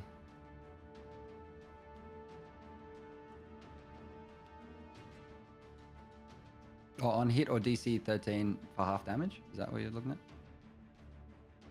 Yeah. So on a fail, he takes half damage. Right, okay. 6 points of. Yeah, Is it lightning or thunder damage? lightning damage. And then The wolf behind is also incinerated by the spear. And then right as it's just about to strike the last wolf, you watch as the spear halts midair and sails back into your hand as you catch it. Thrusted. You thrusted. All All right. Is there anything else you would like to do? So that is just one of my attacks out of my 2, correct? Yes. So I will hit this guy next to me with my long sword. Go for it. 16 definitely hits. Go ahead and roll for damage. With a 12, the remaining life of this creature is brought to nil as you strike down, catching the spear with one hand and with your offhand, slicing the head straight off of this Garmere. Staring the Lord of the Feast directly in the eyes as you do so. I'm just trying to see what else. So I've done my. What was my range from everything? Yeah, I think I will action. If I action surge and throw my spear again, does it still do the piercing? It just doesn't do its actual like spell damage, does it? It doesn't do the spell's only once per day. Yeah. So it just gets used as like a normal spear and just gets It's thrown just a into one regular person. attack. Yeah, it's a spear that has the property of returning back to you. Yep. It doesn't like pierce through enemies now. That's good to know. Yeah, it doesn't do a line of electrical damage. Yeah. But if I like, for instance, pierced it into like, did my third like that, it won't hit through all 3 of them anymore. Will No. it? No. You'll just So hit the I can first just, one like, you strike. Hit the one. Yep. That's good to know. That being said, I might use my action surge, and nail two bolts into the leader. You still have 30 feet of movement, I think, or did you move Oh. previously? No, that he I moved out. Remember, He I came moved down. from the. That's guys on right. top. So you have Yeah. And I've used all 30. right. So you could action surge and use that to move again if you wanted to dash another 30 feet, but you still wouldn't get to the Lord of the Feast within melee range. He's got crossbow. He's gonna Crossbow was. bolt. Okay. That's You're what I gonna was- just sorry. attack at range. Got it. Okay. Yes. Yep. All right. That was my Yeah. play. Go ahead. So just throwing 2 bolts at him. Just use my action surge just to attack again. Okay. Twice, if that's cool. Yeah. Go ahead and roll for damage. So, or do I hit first? You mean? 23 absolutely hits and strikes true. Go ahead and roll for damage. Okay. And then you fire. You get. Yeah. This another is one, your yeah. attack action, so you get the 2 attacks, right? Yep. Yeah, second one. Second one, I think 15. The second one, unfortunately, does not pierce the thick, matted fur of the Lord of the Feast. As the first, he pulls out. You hear him mutter again this accursed language that none of you quite understand as he snarls, and you can see this heinous smile beginning to form from ear to ear. You also begin to watch as this arrow pulls out, and you see the blood begin to pool exceptionally fast as the flesh begins to seal up behind where the arrow exited. Hate that. Good to know, but not good to see. That Theodore Marshall steps forward. Now you keep firing on that creature there. We'll make sure the remaining fodder out of the way. He steps forward and makes a strike against this guy. God, man, he rolls a natural 1. This guy just swings low, concentrating too much on being a commander and not on being a soldier again. I'm not joking. He just rolled another natural 1. Back to back, baby. Oh.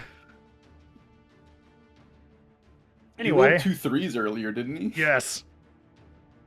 With needs new advantage. dice. He made 1 attack and killed the creature, but man, he is Yeah. rolling bad. He needs new dice. Dude, I need to put that dice away. I thought you were here to help us. Well, it seems I've been concentrating too much on commanding my men, I need to do a bit more training myself. Nonetheless, I will continue to fight.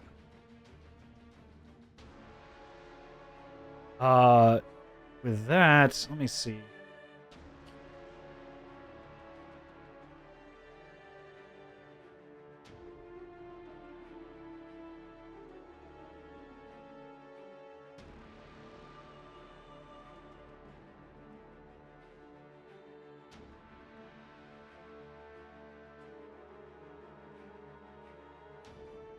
Okay.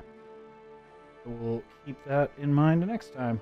But with that, we are down to Cedric. What would you like to do, sir? Quick question, possibly for later, just so I know. Sure. What would you say the challenge ratings are of Lord Drexel and Mr. Man, whose name I'm forgetting right now? Theodore Marshall. Yes, thank you. Challenge ratings? I don't think that's information I would share currently. That's fine. But I could tell that they're kind of beefy individuals, though. give me an insight check. Okay. Insight. 18. 18. They are quite strong individuals. These are seasoned veterans of the war and seasoned veterans of martial combat. Quite Good to beefy. know. Each a respective master in their own right. Okay, and then the facade of the cathedral here. I know that you said like the main section is like 250 feet up in the air. Top of the main dome, it goes up. That's the apex of the dome. Yeah. The body of the building's probably 90 to 100. Oh, okay. So like above where the Lord of the Feast came out is a door, and then it goes up like 90 feet.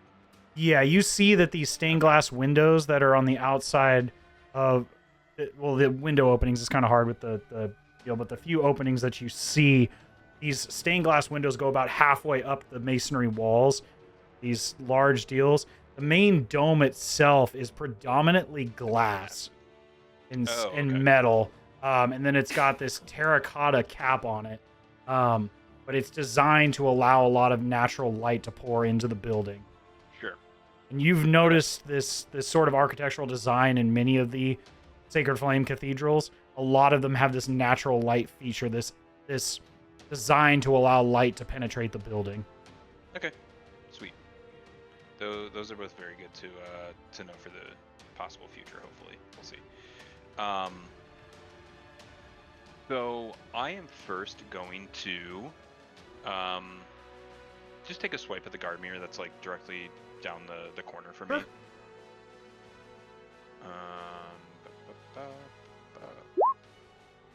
Never mind. Unfortunately, a 9 does not hit. It ducks out of the way as you swing your mace down at it. I figured. I'm going to go ahead and move my spiritual weapon up towards this Garmir then. That's by.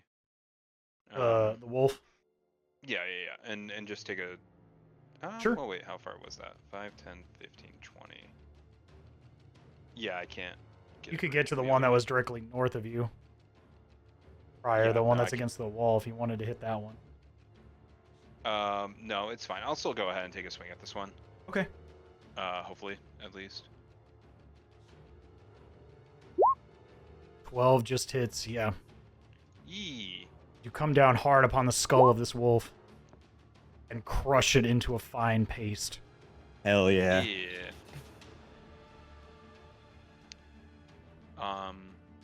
And then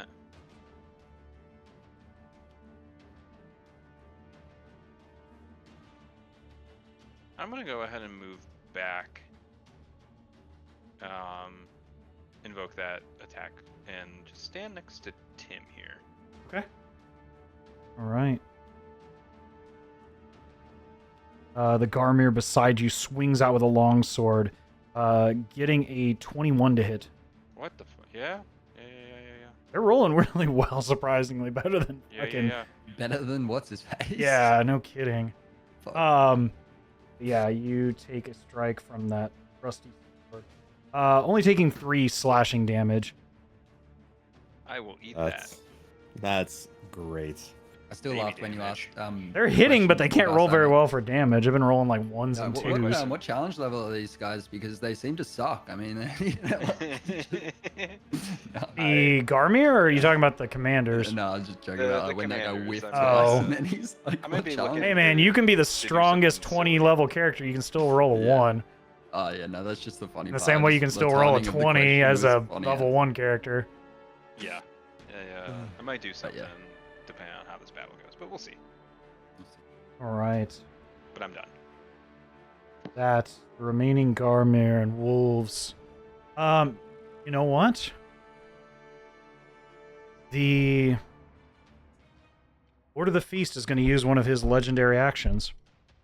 Boy, Are you howdy. sure? Yeah. Yeah, I think No. so. I think so. Mm, I think it's time. They haven't dealt with any legendary actions yet. This will be, I Um, think, the first. You're right.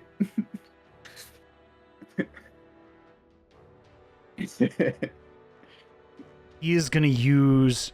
You watch as he roars out, calling out into the air the remainder of his pack of wolves, utilizing his call of the hunt. All of these creatures are going to move forward. The remaining Garmir are allowed to move their movement now and attack with advantage. Oh, for real? Shit. This one is going to chase after you, Cedric. These two are going to go after Elias. These two are going to take after you. This one's going to run up on you, Giorgio. Mm-hmm. Can't quite get there. Same thing with this wolf. And these guys are all going to move.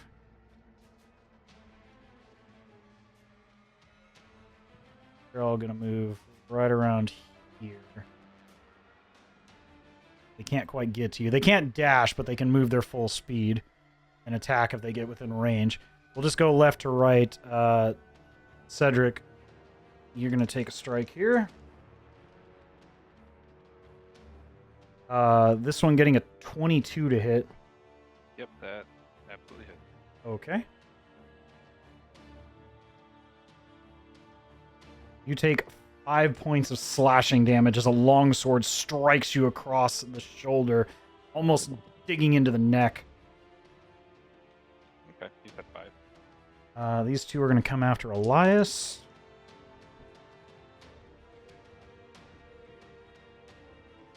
Let's see. I can't remember. Okay. That one hits. Gonna take some damage.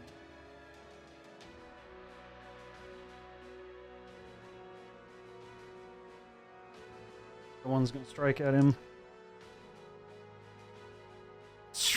Rolling 2 2s, man. When I roll for monsters, I can't roll for shit. But man, every once in a while I get, in this case, You get something really funny. yeah, sun shines on a dog's ass every once in a while. These two are gonna come after you, Chugrulk. One getting a crit, but you don't take crits because of your armor. Yeah, I was Yep. So it'd just still hit remembering. though. And the Yes, other it one does. Very good. definitely does not hit, but the one hits. Could someone just remind me what crits do again in this game? Is it just take double You damage? roll or- the dice and then you double Yep. the amount of the dice. Yeah, yeah. Okay, cool. Thank you. Yeah, so being able to avoid those, real Yes, nice. yeah, that is nice. Yeah. For sure. You still take 7 points of piercing damage as a spear tip comes up underneath your armor plating. Thanks for the Cedric's extra health finally wearing off. And then the last one's going to come after you, I Giorgio. gave that to you. Yeah, I lost that Useful. quick. Yeah, too. Bro, you look like you're about to die. I mean, I don't think a 12 hits you, so that's irrelevant. No, And we're all right. again, 2 6s. They can't. wow. My God, man. You Every needed once that in a while. lucky feat that I took. Right, right. But yeah, that is his action. And then the Garmir are going to take their action and swing some more.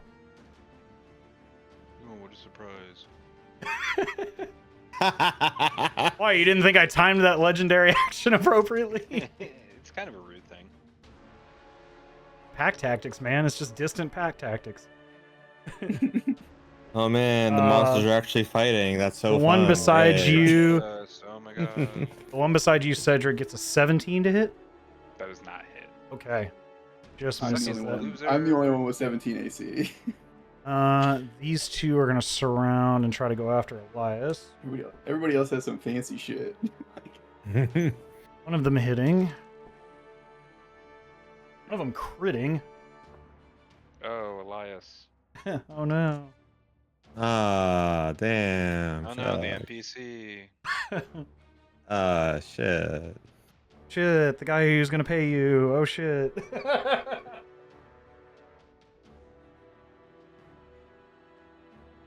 Awkwardly robbing him off, like, from the ground when we're leaving. Hey bro, Oh you yeah, owed by us. the way, he said he would pay us lots of money. Yeah, that's it. Put that in writing. That resolves that. These two Chugrulk are gonna swing at you, flanking you. Man, 19 doesn't hit. I think you have a 20 AC, correct? He does. It's another. I rolled a 19 and an 18. Still doesn't hit. So neither one. You adeptly dodge and dummy. yeah. Do not take any damage as you adeptly block both strikes. This last one's coming after you, Giorgio, again. Yeah. Does not Actually hit. reading the lucky thing because I couldn't quite understand it when I was reading up But what it said, but now I get it. this Garmir is now within range. This wolf is now within range, and they're going to come after you. Mm-hmm. One gets a 13, which I don't think hits. Second, the wolf gets a 18 to hit. Does. Okay. Wolf bites down into your arm, and you take 3 points of piercing damage. Okay. Don't care. 3, whatever. All right, Don't and then care. I'm fine. I'm fine. Measly damage. but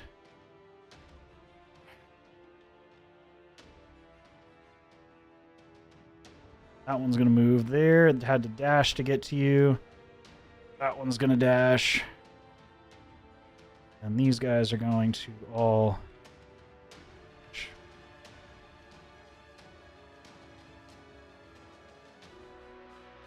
They are going to move towards you all.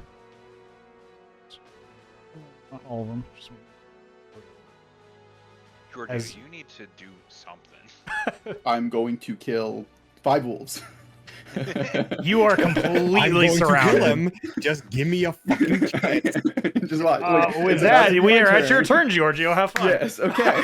So you are completely surrounded. What would yeah, you like to do? So, what I will do, is I am going to, Fuck, I forgot that thing has pack tactics. I should have used that last turn. Oh, that's my fault. No, no, no. I love that. No, no. turn. You I know. go back. What would you like to do, Giorgio? I am going to take one of my hand axes. Have any of these wolves taken damage? No. Okay. I will take one of my hand axes and I will attack the one that is directly north of me. Okay. So that's going to be a 5 and a 9, 14. 14 hits. Go ahead and roll for damage. So that's going to be 1d6 plus 6. So that'll be 7 total damage. 7. You strike down hard into this creature, crushing through its skull. Dead? Yes. Okay, that's 1. They're not the Okay. most. These are looking very famished, some of these wolves. Yeah. They're not the strongest things in the world. Hang on They one are, second, they are where very is much this? paper cannons. You've seen. Let's see.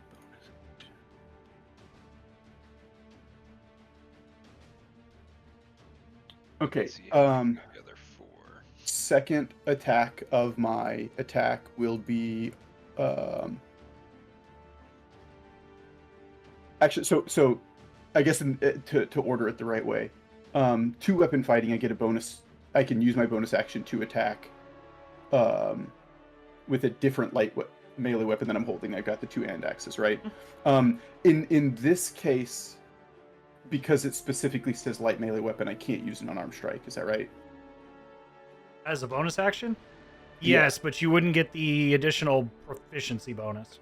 On here it says you don't add your ability modifier to the damage, so I don't get the extra damage, but I do get the proficiency. Is what is how I read it. But Right. but it says light melee weapon, which means it can't just be an unarmed strike, right? Like, D&D's weird about I'd unarmed count strikes it. being light melee weapons. I mean, your hand is probably the lightest weapon you can use. I would count it. Okay, cool. Then I would like to do that. Okay, so bonus action, the one that's at the corner now, I'll punch him. And so that's going to be a natural 20. Go. Roll that crit damage. And so that one's going to be, let's see, unarmed fighting, 1d8. So Which one are you attacking? It's the one on the corner. Okay. I'm doubling a 1, which is fantastic. I don't get the extra 5 damage. So it's 2, but I do have the ring. Right. And so if I go to inventory, Ring of the Holy Brazier, 4 charges, 1d6 radiant damage on a successful unarmed strike. That is 1. Making sure that it doesn't take an action to release the charges, and it does not. I'm going to release 2 charges into this wolf. Okay. Oh shit. Just to make sure that it dies. So it's going to be 2d6 radiant. I say make sure it dies. I could roll like shit again. So a 3 and a 5. So it's 8 damage on top of the 2 that I've already dealt. You strike awkwardly down on this wolf, but as you are just making contact, and you feel like you've missed, you grip hard into that ring and watch as the blast of radiant energy just shatters the front half of this wolf to a fine red mist. Cool. Second attack of my attack action now. Okay. Is going to be on the next wolf in line. I'm just going to go around the ring. And so this one's going to be a 19 plus 8. 19, yeah, absolutely hits. So that's going to be 1d8 plus 5 damage. That's going to be 7 and 5, so 12 damage on that. 12, a solid strike into this creature. It is still standing, but only just. Can I do another charge of the ring on that? Absolutely. For 1d6, so it's 4 more damage. 4. It's just enough, just what you needed, as the additional blast of radiant energy rushes through and eviscerates the lower half of the jaw as you uppercut this creature in the teeth. You watch as the whites of its eyes fade. Perfect. Action surge. Okay, let's do this. And Love to see it. We're action Let's surging. go. Where's action surge? There it is. Check that off. That's gone. Fighters, man. Yeah. Look, I said I'm killing 5 wolves. I intend to kill I'm 5 here wolves. for it. Go for it, man. So, unarmed strike again on the one that's in front, that's at that next corner. Okay. Yeah. That's another natural 20.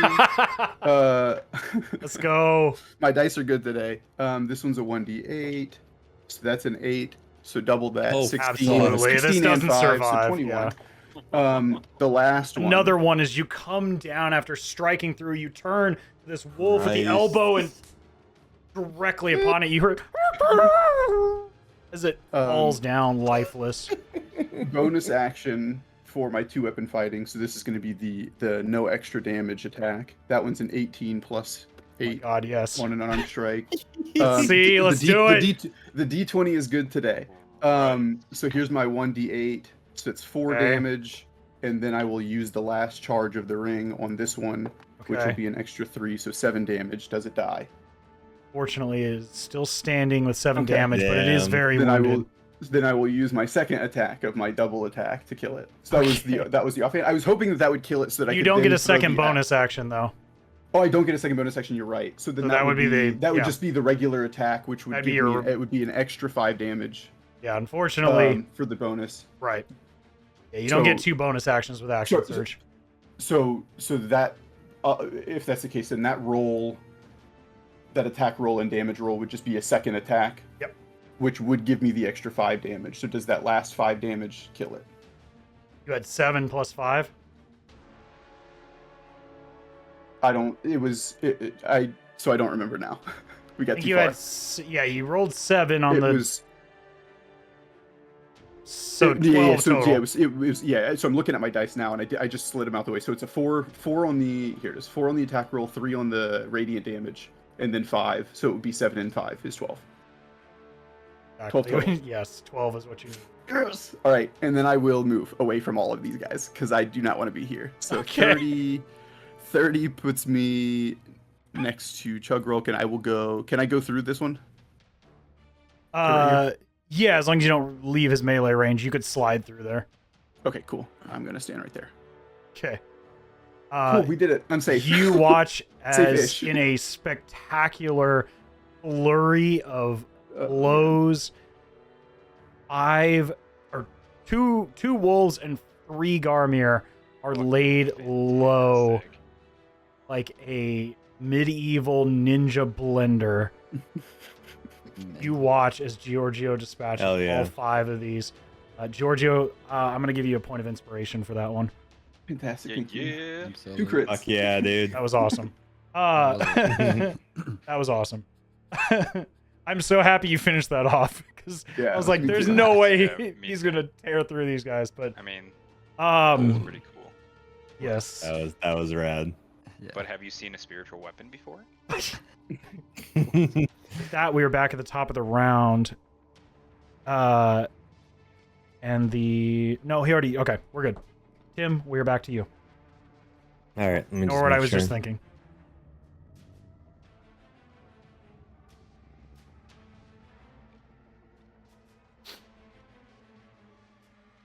I'll make sure 5, 10, 15, 20, 30.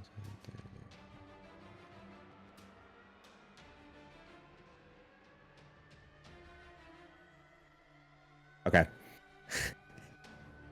I'm going to move 5 feet. Okay. I am going to cast Scorching Ray at Big Mama Jamma. I have 120 feet. Is that the original range or is that the extended range? That's what it just says it just says 120 feet for my Scorching Ray on my spell thing. Okay. Let me see. It only has the Yeah, one. I This see has what the you mean. one. Yeah, it just Okay. yeah, it's because if it's I don't know if it's because that's what it is by default or because I'm an artillerist, I get extended Right, range. because you have twice the range because Oh, artillerist. six, that's six, cool. six, six. That's actually I dig it. incredible. Yeah, that actually well- works out really nicely right now. Yeah, go ahead and you're firing all 3 of them at him. Fuck yeah. All right, let's see it. Launch it. It's Let's all 3 go. strikes sail firmly into the chest, into one of the legs, and directly into the chin. Go ahead and roll the damage. Okay. That's why I got down, pressed my foot, and I clicked my eye to make sure I got the range on it. Hang on, where Yeah, is because it's usually fucking- 60 or 80 on that one, if I remember correctly. That's why I was asking. 1, 2, and 3, and then I will use my wand on the last one. 22 plus whatever this is. Nice, dude. Whoa, 22, so 28 damage. we needed that. Bye, dummy. 28 fire damage. Solid strikes from all of them. You hear the loud growling of this creature as the scorching rays strike true in all 3 blasts. Is there anything else you'd like to do?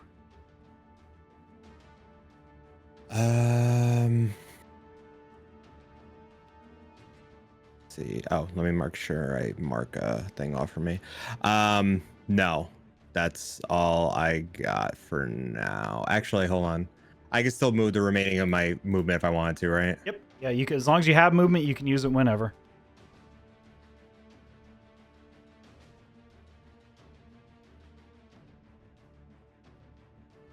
No, I'm gonna stick where I am. I'm good. Okay.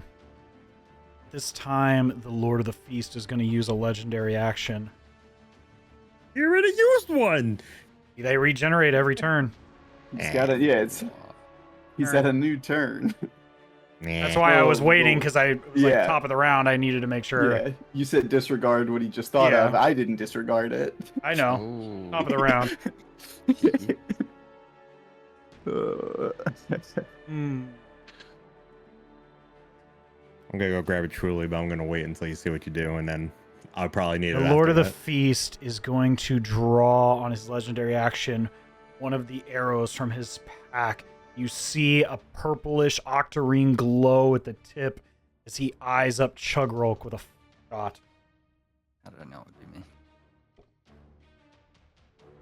You are so fucking lucky that was a crit. Oh my, yes. I'm eating the crits. Wait, what was it? Was it? No. Just- Come on, Can't focus. see it. Can't see it. Doesn't count. I'm You gotta scared. come get this. I'm genuinely worried. Big 20. Yeah. Oh. You lucky bastard. That would have been a lot of damage. But that definitely hits. Go ahead and give me a Constitution saving throw as this delirium-tipped arrow sinks into your sternum. This is my con. Yep. You're Oh. good. You Yes. catch the arrow just before it begins to sink in. You're able to draw it out before the delirium begins to contaminate your blood. And you do not take any contamination. Be right back. Yes. You do take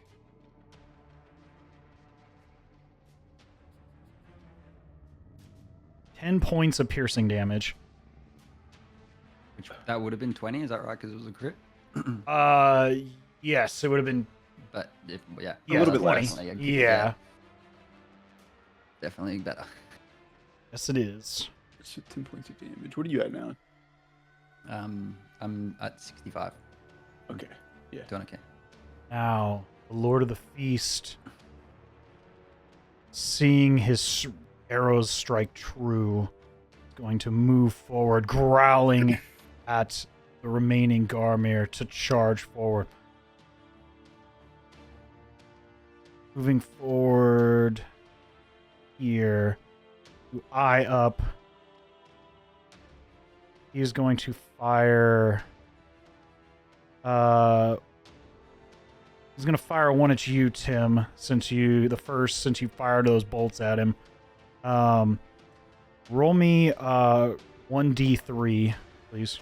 /R 1d3. Oh, okay. You want somebody to roll? Yeah, roll just for him. yeah, 1d3. 1d3. Make it a good one. 3. Okay. Got the 3. I hope that All high is right. good. You watch as he draws another arrow. I'm gonna grab a drink too, so I'll be 1 second. Tim, you watch as the Lord of the Feast eyes you up for an arrow strike after taking those bolts, or the flaming strikes to his body. Hitting a dirty 20 to hit. Yeah, that'll definitely hit him. Yes. You hear me, Shiny? Yeah. Okay. Cool. So, Was that on me? Yes. Yeah, unfortunately. I need a strength saving throw from you, sir. Okay, hold on 1 second. I just want to see something.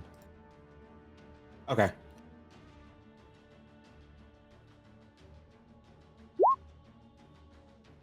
$14 fails, unfortunately, as you watch as this chain-strung arrow sails out, strikes you firmly in the thigh. You take 12 points of piercing damage, and you are dragged towards the Lord of the Feast 20 feet by this Okay, chain. I said Uh-oh. 12. 5, Okay, 10, so- 15. You were Ouch. right about there, 20 feet forward.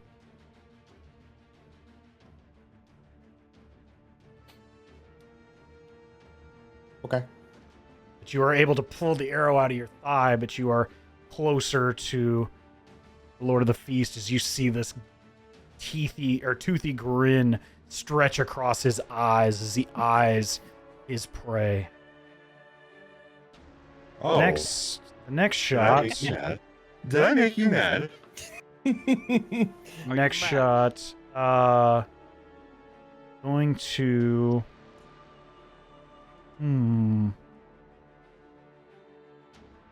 It's gonna go towards you, Chugrulk. Again, seeing you as a challenging opportunity, he is going to make another strike against you. Yeah. Fortunately, only getting a 14 to hit. As you see another delirium-tipped arrow sail out of the way as you're just able to duck. And the last one,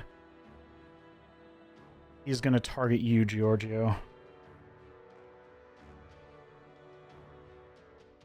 Getting a crit. Mhm.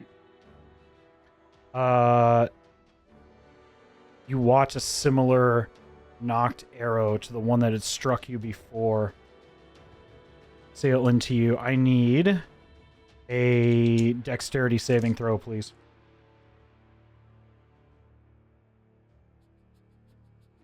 All right, 1 second here. Dex save. Yep. That's going to be a 9. Not great. Again, you watch as these tendrils swarm off of the arrow and you are ensnared and restrained until your next turn. Okay. And take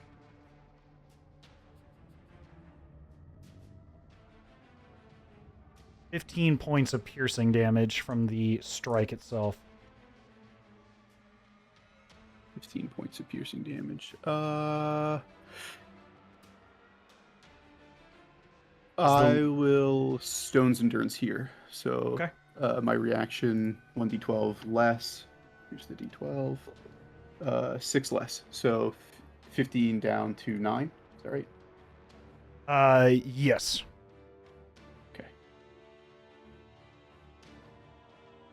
Not bad. Yep.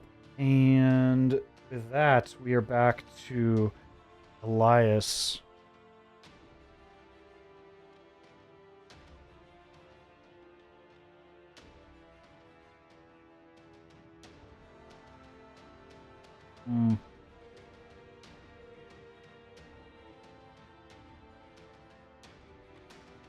What am I missing? He is going to...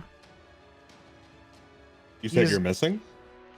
No, is one of them missing? I only see Elias. I don't. Oh, see I'm sorry, Theodore. Did I kick him off? Did he get moved underneath this? Maybe. Underneath the one that's next to me. Because Maybe. he was. No. Not under your... I think I might have clicked off of him by mistake. I'll just add him. He was over here by the wall. I might have Yeah, I clicked think him by mistake. Yeah. That's fine. He is He's here. out of here. He's He pieced hits him out, with the man. piece, and then I was a, After those He two, said my- those two natural ones, he just pieced Yeah. out. but no. I'm going back to just Commander. Yeah, that's it. I'll be yelling orders from the rooftops. Right. He's pieced out. Why that? Oh, maybe I just moved him for some reason. Can I ask you just a quick side question? Yeah. Does it cost an action to take something out of my bag of holding? If it's something that you need to equip, it depends. It's not an item to equip. I wouldn't see why not. Yeah, I would just call that a free action. Depending on what are you intending to do? Be specific. I don't know if I want to tell you. Well, then I can't give you an answer. I have an item I want to throw. Oh, okay. Well, if you're gonna throw the item, yeah, to take it out, that's fine. Throwing it would be an active.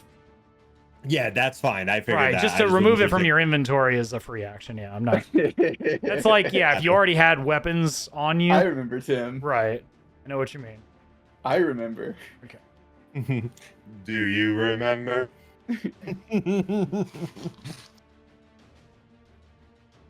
8d6 in December.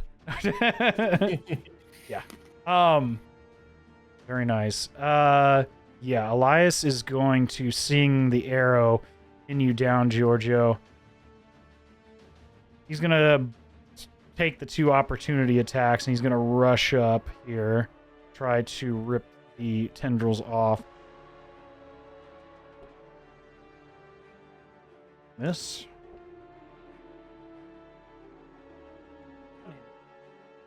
God, man, even with advantage, these guys can't hit the broadside of a barn.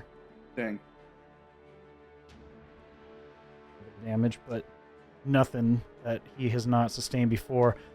Make a strength saving throw. Make a strength saving throw with advantage as he attempts to help you. Yeah. 10 on 1. Where's the other d20? You need to get back in the fight, son. Yeah, there's a 5. So I got a 10, and I think my strength is +9, so a 19. 19. Yeah, you rip through the tendrils, allowing you to regain your action economy for the turn. Cool. Fantastic. Right. All right, then.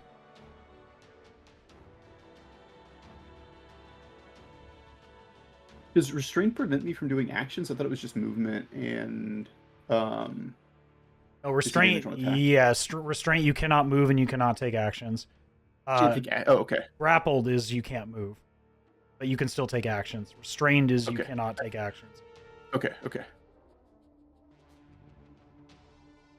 But yeah, at this point we're gonna move on to. No, you know what? He's gonna use. He's gonna look at you. How you doing, Giorgio? How you feeling? I'm doing just fine. Okay. I'm fine, Dad. Everything's great. Fine, Dad. You doing good, son? You want some milk? Need some lunch money? You What need can I it. do for you? Winning, son. Are you winning, son? You're back in the He wasn't fight. Good game. Good He game. wasn't watching, and now I did that whole thing for him. All right. He With wasn't that, even watching. we are back to What a Chugrulk. jerk. Oh my god, I'm an idiot. I've just realized that I've been using my worst rolls for like saving throws. I've been using the top ones because I had no idea that they were different. Oh yeah, no. Use your Oh. saving throws. They're Yeah, different I because just you saw add that. your And I was proficiency like- bonus. Yeah, I was like, how the hell did you have +9 and I'm on +4? Yeah, if I realized if I ask you Yeah. for specifically a strength or dexterity check, that's different than Okay. saving throw. saving, yeah. I'll that's be good very to know. clear when I say saving throw. No, that's cool. I only just saw them then. I was like, oh, what the fuck? Yeah, that's Yeah. good to know. Oh yeah, use Yep. your saving throws. Definitely. Okay. Have you so have you done the- anything besides dex so far? Because I think I'm I looking at think your they're the sheet. same Dex. on the ones that I've done, just keeping it Yeah, in mind yeah, for yeah. the future, yeah. Yeah. So I think I'm going to I want to free up Giorgio, I think. I'm going to take a swing at this guy to my top right. And show me the attack. Yes. So longsword. 16 definitely hits. Go ahead and roll for damage. The 12, yes, you cut down through the remainder of this creature in a whimpering yelp as he is laid asunder. You still have another attack. Yep. So let me just check something. Damn it. That's not quite the range I need, which is a bomber. Or the. I'm torn. I'm going to. Yeah, I'm just going to take my second swing at this one to my bottom right. Yeah, bottom left. Sorry. Yeah. So longsword. Unfortunately, a 10 swings wide. As you go to stab down on this creature, it ducks out of the way. Is there anything else you'd like to do? Yeah. That being said, I have a feeling that like Giorgio wanted to get away. I'm like kind of torn. I'm just talking out loud. I want to get close to this thing, but then I'm worried it's going to become stronger when I'm closer to it. But then I'm weak as fuck from distance, so I'm so torn. Yeah. So Hold that. ju- Yeah. Are you talking about getting closer to the beast? I was considering it. but I don't think also it's the was. best Hold way. off. Do not do Yeah. that yet. Yeah. Hold on, Okay. hold off for a minute. Just hold Yeah, that thought. I think like that's what I was gonna say. I think I'm as I said, I'm just back to back with Giorgio. I've noticed that he panicked, came back towards me after absolutely slaying a bunch. So Panic I've is the started wrong to word. I did not reconsider. panic. I did not Well, panic. yeah, true. You definitely didn't I panic. think Giorgio did nothing. I beat up a Definitely bunch of did things the opposite of panic. repositioned. True, yeah, actually, you just clutched up. Yeah, so I'm gonna take that as a yeah. I'm This is the definitely not perfect gonna. time to panic. Yeah, that's it. I'm just gonna stay with my boy Giorgio because he seems like he knows what's up. So I'm good He there. did some main character shit. Yeah. I'm gonna just slide That's my a back into perfect way his of back and playing just sit there, and I'll be like, "Cover me, man." All right, I'm good. Okay. At this point, Theodore Marshall is going to use a legendary action. Hell yeah. You Ooh, watch as in his shield, or he raises up his sword and sheathes it, or I'm sorry, and sheathes it on his back as you watch this amber-colored burning light form in his hand like a grenade as he slings it out towards the Lord of the Feast, casting Guiding Bolt on it. Oh, cool. All Oh, right. yeah. Heck yeah. Absolutely hitting this thing squarely. Cedric, what's the damage on Guiding Bolt? I forget. What Just- is it being cast at? The lowest level. Okay. It is. Actually, it's Holy Bolt, but it's Guiding Bolt. It's the same as Guiding Bolt, so that's a level 2, 46. I knew it was Hey. higher than that. What? That's wild.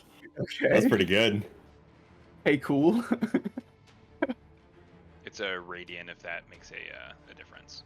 Right.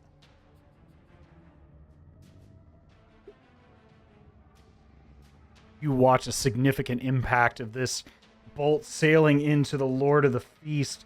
Also, the next attack against this creature, melee or ranged, has advantage. Who's up next? Is it me?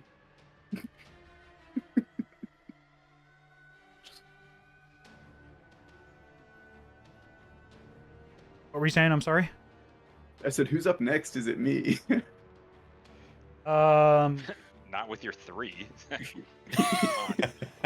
No, Cedric, you are. Well, no, that's Chugrulk. I'm sorry. The Chugrulk, you just went. Theodore Marshall used his legendary action. Now he's going to take his action, and he is going to. Oh, he's gonna use it. Okay. Right. Well, this is his action now. Yeah, he booped him and now he's gonna blast him. Yeah. Blast him, now he's gonna boop him. Depends on the damage rolls. Yeah, really. On the order of the blast and the boot. Tim, Yeah. I don't want to metagame right now. Did you call out to everyone that you don't want anyone to approach the Lord of the Feast? I would say that like I asked. I'm gonna say I yelled Okay. out before and basically Okay. said like yeah. Cool. Like, I didn't want to metagame because otherwise he Yeah, was no, going to you're good. charge at the Lord of the Feast.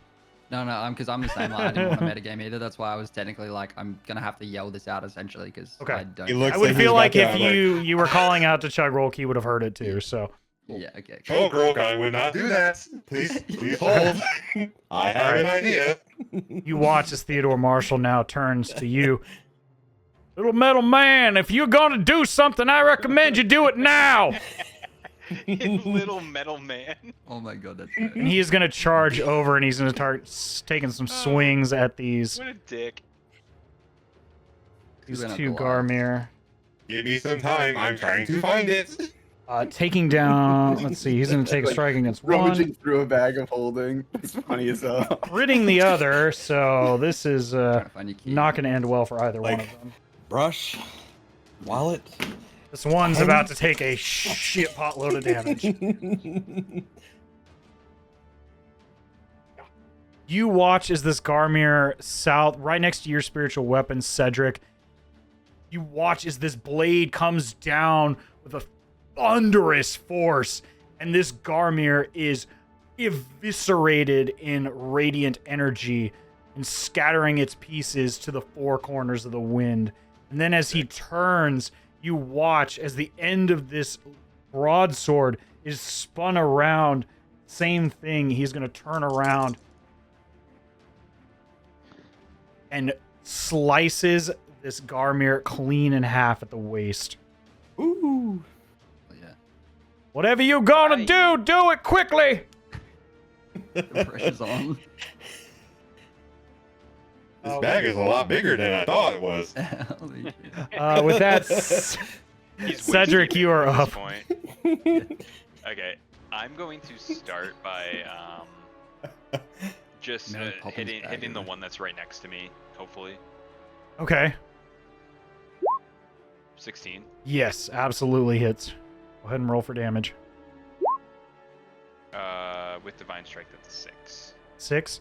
Yeah, the remaining damage is enough to bring this creature low, as the radiant energy concentrated around the head of the mace is enough to crush through its rib cage and sink its chest in.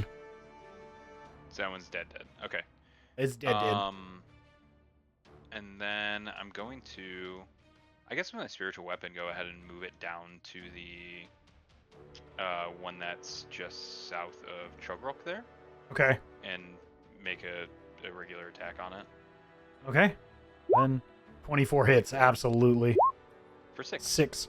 Good amount of damage. It is still snarling at this radiant spiritual weapon, but it is damaged. Okay. And then I'm just going to make some movement. Okay. To go there. All right.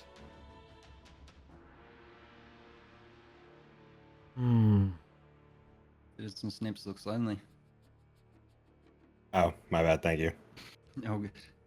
Lord of the Feast is going to use his last legendary action for the turn to move forward his speed.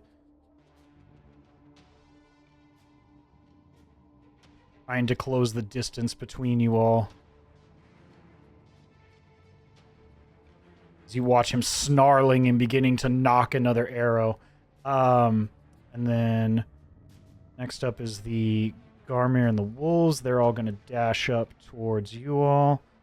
You need a dash to get to you.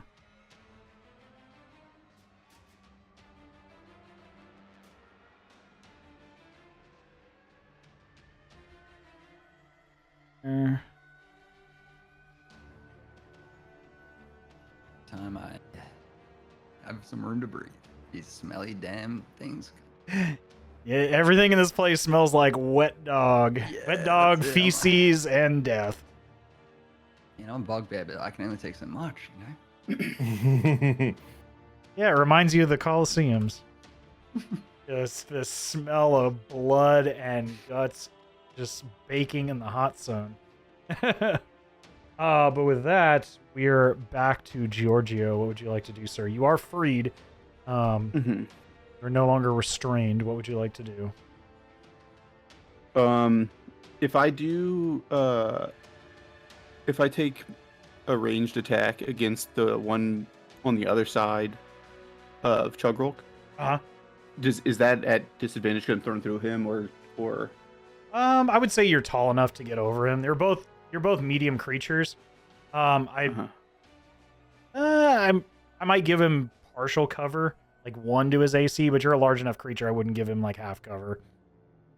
Okay.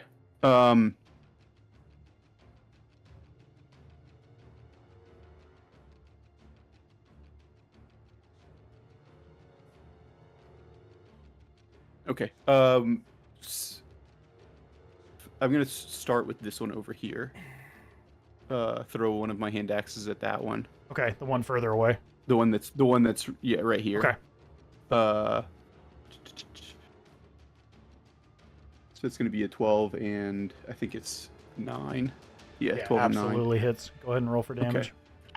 Okay. 1d6 plus 6.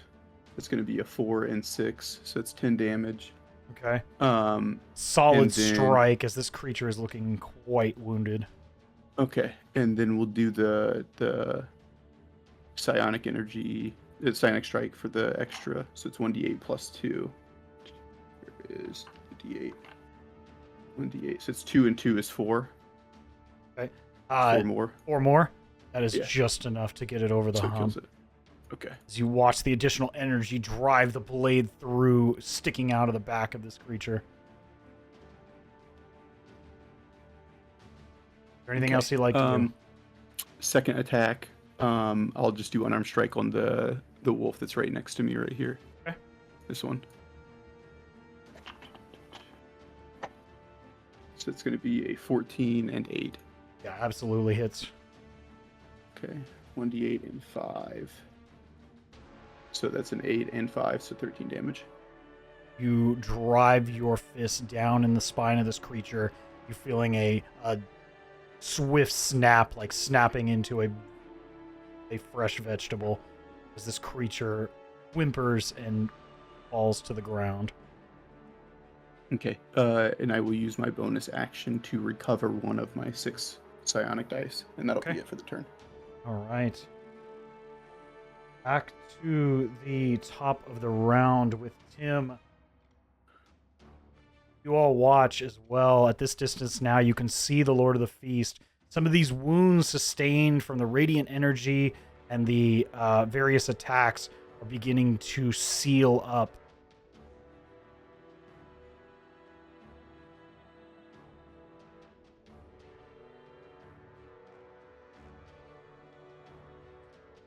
Tim, we are back to you.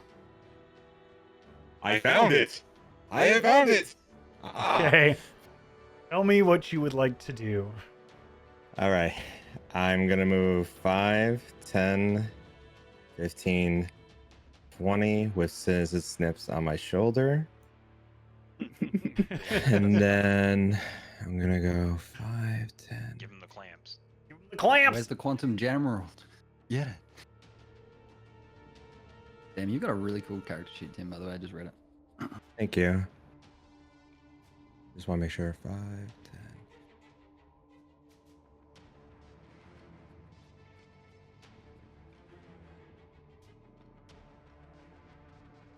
Okay. So I took out my my bottled comet, Okay. and then I'm gonna throw it 5, 10, 15, 20, 25, 30. Right here. Okay. Because I can throw it 30 feet, and when it hits, it's a 20-foot radius for when Okay. it goes off. So it would you're be for throwing the it right there. Okay, so 5, 10, 15, 20. Yeah, you would get these two Garmir and the Lord of the Feast. The one That that's works. just south of Chugrulk would be just outside of the blast radius. Yeah, that's cool, because I was trying to get him too, but if I do it, I'm going to hit Georgio and Chugrulk. We don't Right. want that. We do not want that. What is that save DC? I believe it is a 15 Constitution. 15 Constitution, got it. I hope that. Well, we'll see what happens, because I have something just in case. I was gonna say, I hope that if he gets contaminated, that this dude doesn't mutate more. He fails, but he is going to burn one of his legendary resistances to succeed. Okay. But he still takes half damage. So if that's the case, can I use my Chronal Shift? On a saving throw? Yes. It says I can use it on a saving throw. It says Okay. specifically I can do. All right. You all watch as Tim chucks the bottle comet, Dude. and just as the Lord of the Feast is about to escape relatively unharmed, you see with the other hand he turns with the crab lingering over his shoulder, spinning around his wrist, spinning around his wrist almost like a gear as the hand turns back time. We'll re-roll. That's so cool. Fortunately, he gets an 18 this time. Damn it. Oh, Still burned a thing. He But still I'm burned a too. resistance. Okay. Half damage on 86 is a lot of damage still. It's still a good amount Wow. of damage. So go ahead and roll Yeah. the damage. I really doubt these other two are going to survive, but I'll go ahead and roll their.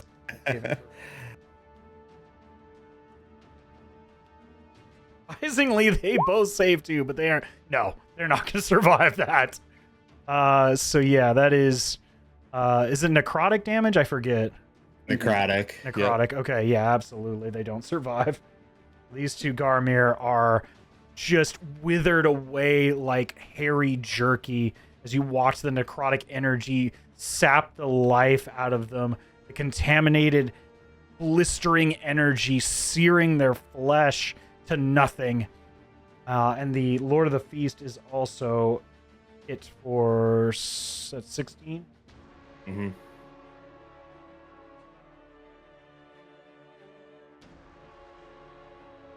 All right. Oh wait, he doesn't get contaminated because since he succeeded. Yeah. Same way if you guys face contamination, you can succeed against a Constitution saving throw. Excuse me. I'm gonna succeed against one. Succeed against ya. one. See you. I'm not taking this. Peace.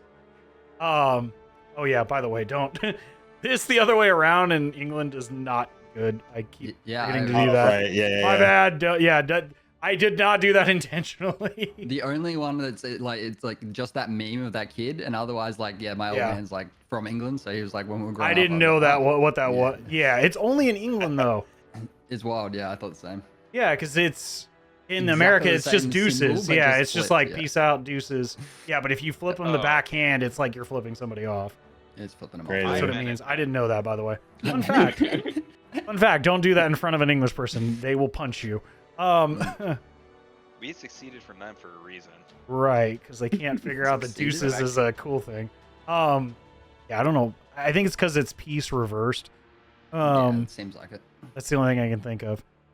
Some goofy ass shit. But That's okay, is there anything else you'd like to do, Spelling Tim? color with U's. No, that's all I got. I'm good. That was All sick, man. right. That was good. Shrugging off the necrotic energy, you watch as the Lord of the Feast snarls and then begins to grin. And you hear again this awful language just drip from his maw. Hideous, just everything that comes out of his mouth sounds like a string of curses.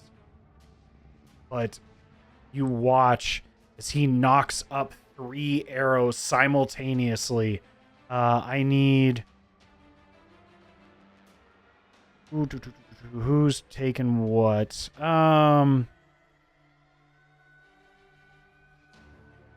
Somebody roll me a 1d3, please. 2. 2. All right. Then somebody else roll me another d3, please. No. How is it again? Roll. Slash R. Yeah. Slash R is the Slash command. RD3. So that's why I wanted to do it, because I was like, I can't even remember. I just did it. You gotta put one of these. Okay. There you go. Yeah, that makes sense. Yeah. All right. Let's go. Let's go. Chugrulk, you are going to take the first strike. As he knocks up another arrow, I need you... Oops, let's see if he hits. Yeah, absolutely. He gets a 28 to hit.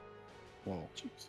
As you see the chain-knocked arrow sail out once more, the same thing that had drug Tim Just towards a real him. quick question. Yes. So before we go forward, because I was gonna say it before, but I didn't wanna. Can I use my luck to reroll that? Can. Like, not that I would, but like, just like, is that an opportunity that I can say like, oh no, I want to like. after Yeah, I do is it what they- attack rolls? Is it It specifically says like say- yeah, like or when an attack roll is made against you. Okay, yeah, we can roll it again. I mean, I don't want to, not against him. I'm just curious in future, like if someone Yes, does you that, could. and- Do you yeah, want to use yeah. one of your luck points?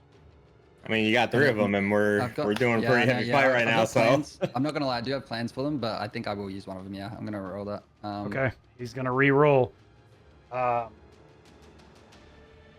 Turning that into a 19, which misses.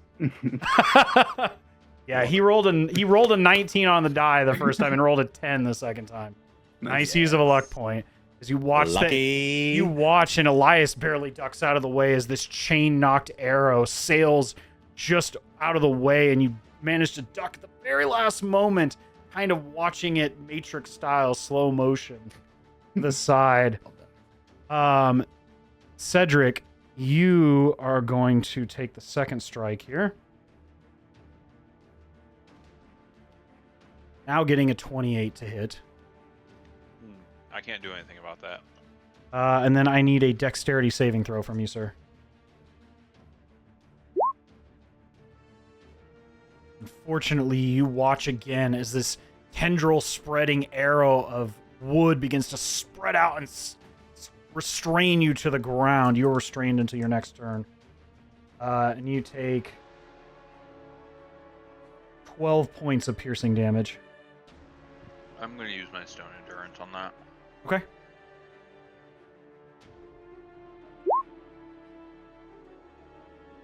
Okay.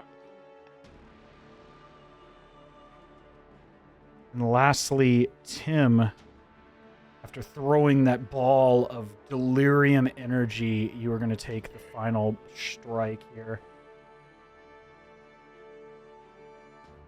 Getting a 26 to hit. Yeah. I need you to make a Constitution saving throw as you watch a delirium-tipped arrow sink in under your breastplate into one of your vital components. 13. You are successful. You do Nice. not I'll take a level of contamination. I will keep it.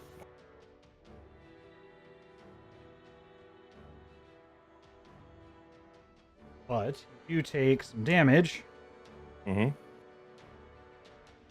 Take 16 points of piercing damage. As the Lord of the Feast grins with eager anticipation of the hunt. I'm gonna use my reaction to reduce that with the psionic protection. Okay. It's 1d8 plus 2. I rolled an 8, so it's gonna Okay. be 10 less damage.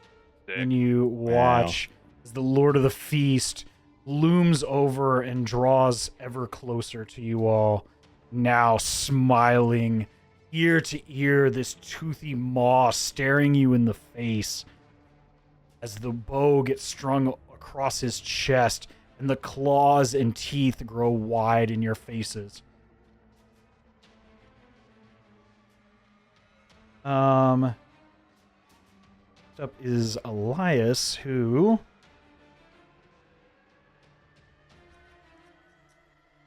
Let's see here. Yeah, he's going to take some shots at... Yeah, he's going to take some shots at these remaining Garmir just to get them cleared. My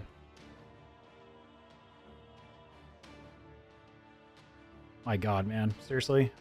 With 2 on that. First shot goes wide. Whoa. Second, though, is very successful. He strikes into the Garmir directly below him.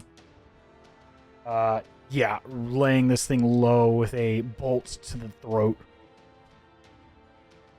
And then...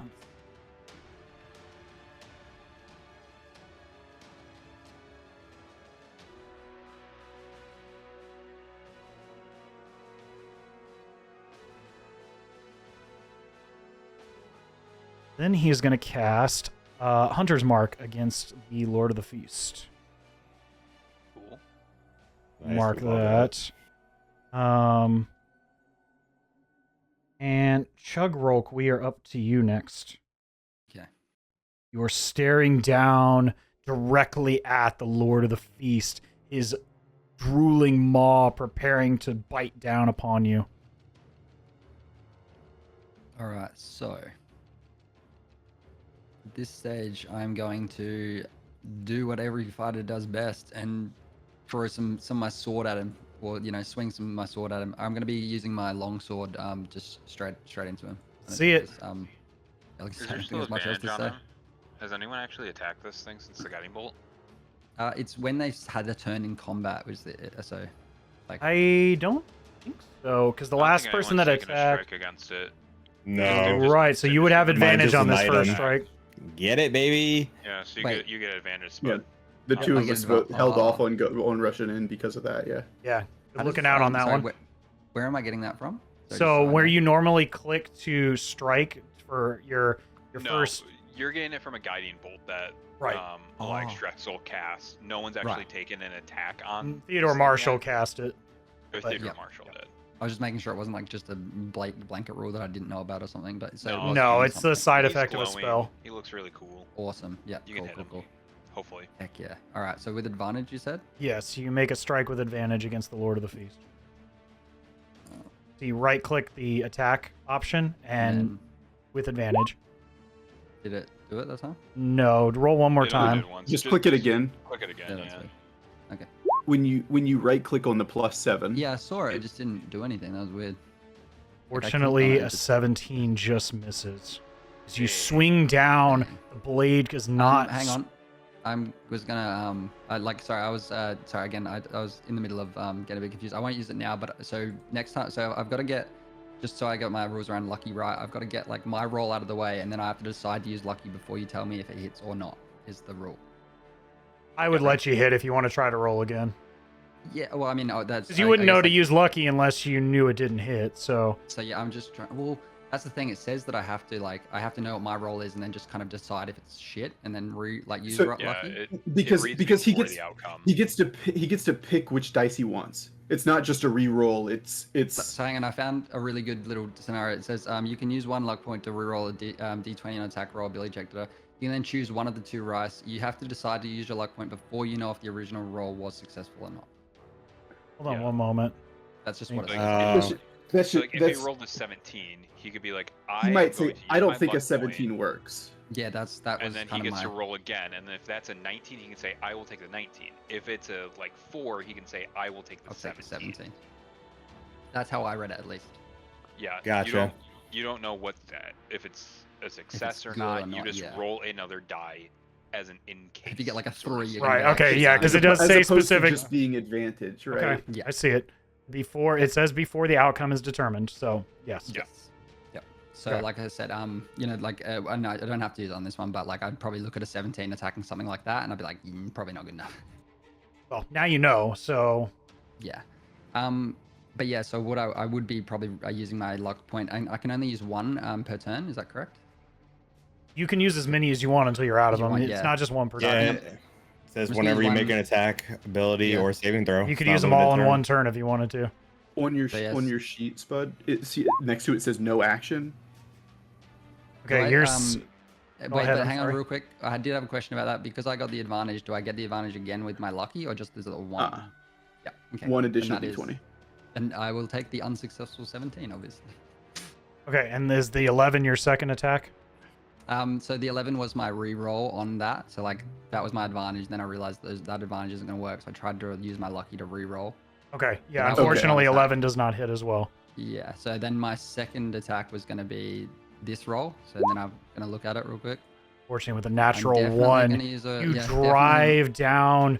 You No. watch as the blade begins to almost bind in the fur as you drive down and almost I am re-rolling snapping. this, by the way. So I don't think that is going to do that, right?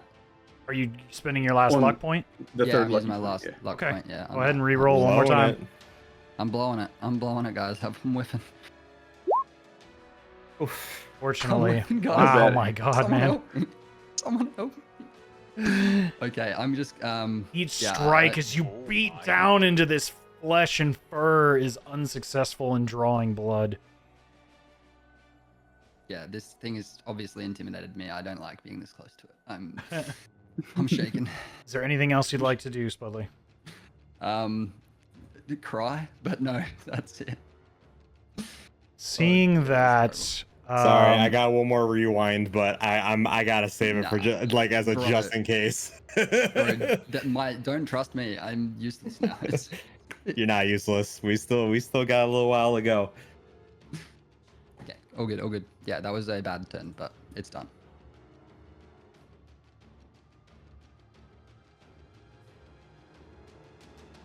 yeah, Elias Drexel is going to spend one of his legendary actions, and he is going to take another bow shot against the Lord of the Feast now that he has been marked.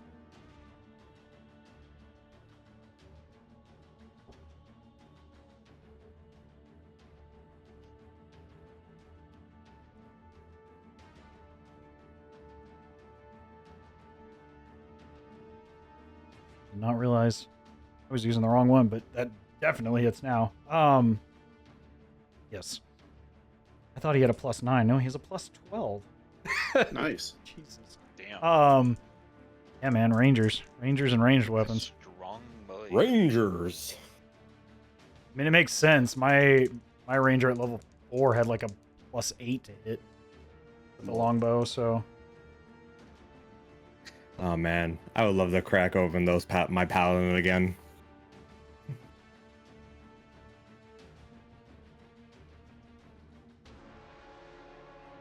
Solid strike from the arrow sinks into the flesh, targeting the arrow that you had been, or targeting the area of flesh that you had been striking with your sword, Chugrulk. You watch as this arrow sails in over the top, digging into the flesh of this.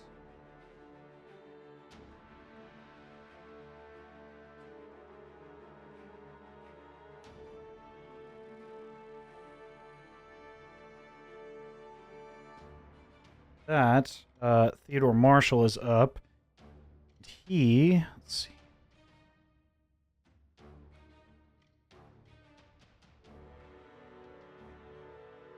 Is going to try to flank with you, Chugrulk. Try to make sure he gets a solid strike on this creature. I'll hold off on that.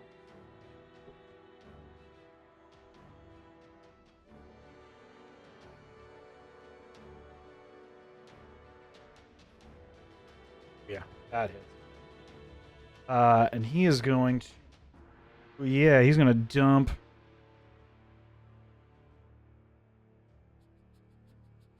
Yeah, he is going to dump some power into this one.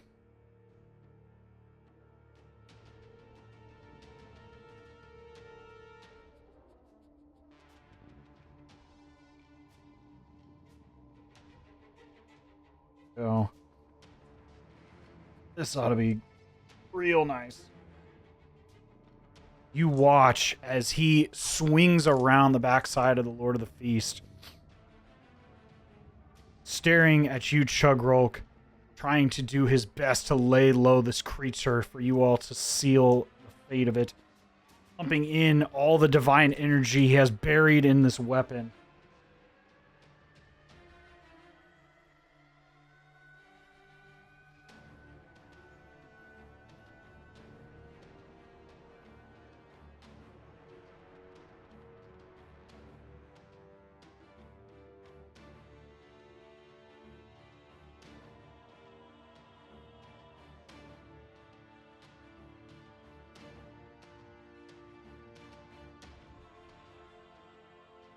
You watch as this divine energy slams down into the spine of the Lord of the Feast, doing a tremendous blast of energy to this creature, akin to the same necrotic blast that you had released him not but moments ago.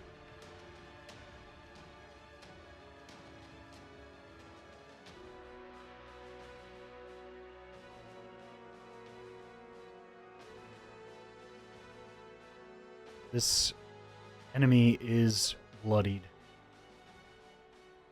Watch as the first signs of a tinge of fear in the Lord of the Feast begin to show, but he begins to shake it off, and he's going to use a legendary action.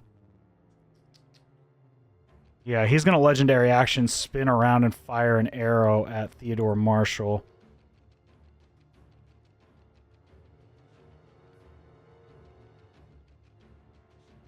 Let's see here. Ooh, almost a crit. Damn it. Hang on, who's this attacking real quick? He's spinning around and attacking the paladin, Theodore Marshall. Right, am I able to use my Oh, that's Sentinel right. now? You have Sentinel. Yeah, go ahead and Yeah. show me the Here's Sentinel. my, Yeah, he is attacking an ally but in your range. Awesome. Sweet. Hopefully I don't... Does that negate the attack or just allow you to... Oh, yeah, It just 19 gives me an hits. attack, yeah. It doesn't say anything about negating it. Okay. We'll resolve that. So 12, yeah, 12 damage. Yes. Good looking out. As you watch as he turns his back to you, a true sign of a failed tactical maneuver as you slash down across the furry spine, finally making solid purchase into this creature's hide. Oh, yeah. Shots later. Let's go. Dude, what if just free action to have? Yeah, that's great. Sentinel's Really good. amazing. Yeah. It really is. With that, though, he's going to turn and fire at Theodore Marshall.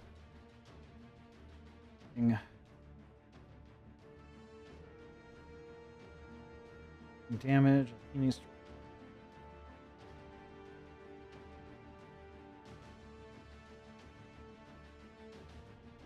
Ooh, just avoiding that that contamination. You watch the arrow sink below the plate armor. As he pulls it out, you see the delirium dripping off of this arrow tip as he throws it aside. Damn cursed stones! Ugh. But I'm not going down in this horrible city. But with that, Cedric, you are up. Okay. So he's turned around towards, like, his back would be towards me, the Lord of the Feast. Yeah, roughly, yeah. I mean, you'd be looking at, like, his kidney, basically, on, like, a humanoid. Okay. His left side. I am just a theory here.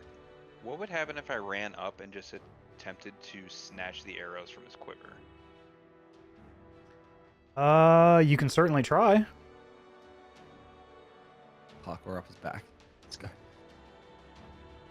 I'm gonna attempt to do that. Okay. How are you going about this? Like, to kind of give me more detail here. How are you going about accomplishing this?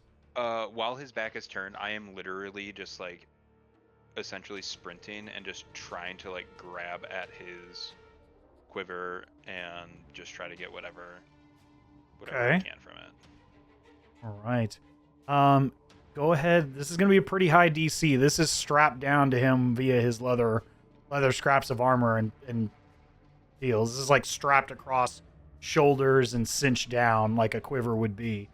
So you would need to somehow, if you're trying to get the whole quiver, this thing is like, No, just particularly pull the some. arrows in it. Oh, okay. Yeah.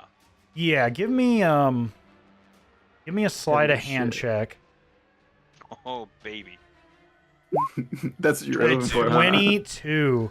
I was really hoping for sleight of hand. Yeah, I Right. figured as much.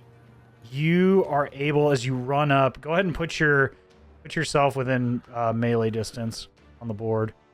Somewhere, yeah. I would say like probably, There it goes. yeah, probably to the bottom right of where Chugrulk is. If you're trying to get to the back side of here? him, yeah, that would Yeah, be that's the back directly row, yeah. behind. You'd still be within the melee of that Garmir remaining, and then That's this. fine. Yeah. But you are able to grasp, I would say, about half of his remaining arrows. These large arrows that are probably almost the size of ballista bolts in their own right. Any other large or smaller creature would not be able to lift this stack of essentially like the size of a tree trunk with all these arrows. Jesus. A small tree trunk. Goliath, baby. baby. But you are able to pull them out. We'll go ahead and call that your action. Is there anything else you'd like to do? Yeah, for a bonus, I'm gonna go ahead and move my spiritual weapon and take a swing at this last Garmir that's just kind All of right. been hanging out. We'll be coming. Yeah, go ahead and 17 definitely hits. Go ahead and roll damage. For 7. 7. Solid strike. This thing is not looking great, but it is still standing. Cool. And that was, let's see, 5, 10, 15, 20, 25. And then I'm just gonna go ahead and see who doesn't have flanking. I'll go ahead and move down 1 so that hopefully Georgio can get flanking from that as well. Okay. With that, the Lord of the Feast sees you grabbing the arrows, and he is going to use one of his legendary actions to turn and take a bite attack against you. I should You have forgot, known huh? No, You don't do forgot, that. huh? Don't do that. This is why spellcasters don't get this close. Yeah. Yeah. I Who's made, this, I made a terrible mistake. Getting a 23 to hit. Yeah, that hits. You like those Can I arrows? sentinel again, or is that a one-off? Uh-uh. It's a reaction. It's a so that's once per round. Is that correct? You get one reaction around, yeah. So Okay, just making sure. I'm sure if it's like once per like full combat, or if it's just once per round, so like it'll refresh eventually. Mm-hmm. That is 13 you points get of it back on your piercing turn. damage, and I need another Constitution saving throw as you watch this octarine liquid begin to pour from the teeth. Fortunately, it digs into your flesh, and you take 1 level of contamination. And I need you to roll a d6 for me, please. that's nothing. Just one? It's 1. How about a 1? You get a mutation. Yikes. Oh, sick. Hopefully it's an extra hand. First mutation of the It's campaign. we're Let's go. 22 sessions in, we finally got That's- a mutation. Maybe. Well, Show let's me see. what get you Let's see. got. Let's see what the Hold up. mutation is, and let's see. We'll see. I gain wings. If you get wings, I'll let you, I won't rewind you. I turn into a horse. Let's go.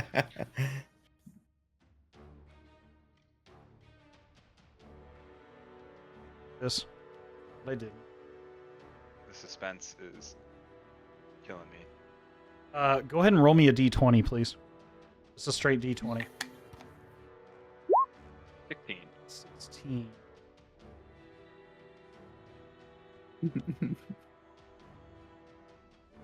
Action table. My apologies, guys. I should have had this prepared. I knew he had contaminated stuff, and I didn't prepare it. My apologies. I forgot this was a thing. If we were to be completely honest. It hadn't when's come the up la- yet. When's the last time we haven't dealt with been very contamination good at since avoiding like contamination. yeah, it's Since been like the I think gardens, episode yeah. like 5 or 6. Yeah. Well, no, since the gardens is when you guys really had to deal with it in the deep haze. Yeah, we were like when we did the when we Aqua took Virgo the stuff. Aqua dude, yeah. Hold up. I think I have it pulled out and saved in here. And then when we got back and that asshole had that trap. Oh yeah. Yeah. There we go. You said So it's been around. 16. 16. Ooh, here we go. Fun one. Big muscles. You watch as Cedric, as the bite digs in and you feel that contaminated energy suffuse your blood. You watch as little spidery hairs begin to form on gross. your body. You Spider-Man? you Let's have go. gained the ability to spider climb. Oh, Hell yeah. shit. Actual Hey, spider. Iron that, I'll- baby. Yeah, that Yeah, sounds rad. you gain a keep climbing that. speed equal to your walking speed. You can climb difficult surfaces, including upside down or on ceilings, without needing to make an ability check. Whoa. Fucking- That's fire. cool as fuck. Hell yeah. They're not all that Yeah, cool. But no web slinging ability. No, you No, don't get that's web the slinging, mutation. unfortunately, That's but the you do have mutation. spider climb, essentially. Oh, bite me. Concentration free spider climb is actually really dope. Yeah. That is really cool. All right. But with that, I need to shave. yeah, I know, I need to as well. But with that, Don't at me. this man, I mean, this Garmir is gonna try to. I guess he's gonna try to swing at you as well, taking the only. Well, he's still within melee of Chugrulk, so he doesn't take opportunity. But he Yeah. takes Sentinel, right? Oh, that's right. Yeah. No. Well, because you Not used that your I've used it. reaction He's used it. earlier. Yeah. Oh, you use your reaction. Right. You haven't gone Yeah. back. Ah, Good, look, okay. good looking out, though. That's Yeah. fine. That's Definitely. fine. I don't care. Getting an 18 to hit. That hits. Just barely.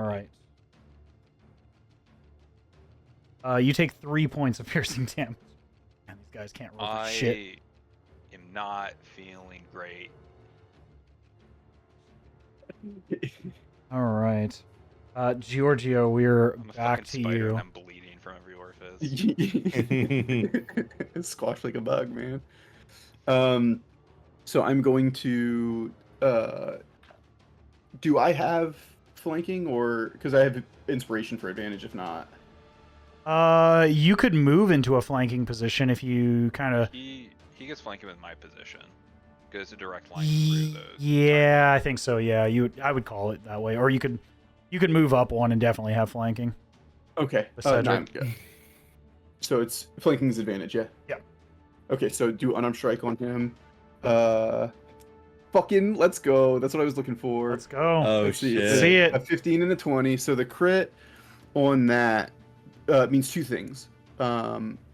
for one, where is it? I have Crusher. So for Okay. one, the when I hit him with bludgeoning damage, I can move it 5 feet to Okay. an unoccupied space. I'm gonna move him back just away from me 5 feet directly, like a Is straight that line. large or smaller creatures?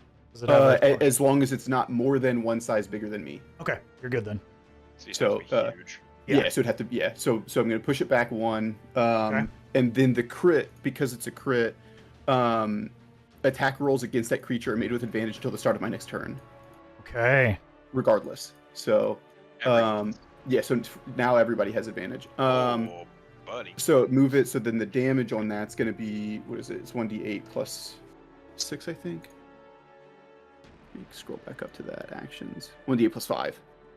Okay. So it's going to be a 5 and 5, so 10 damage on that. Okay.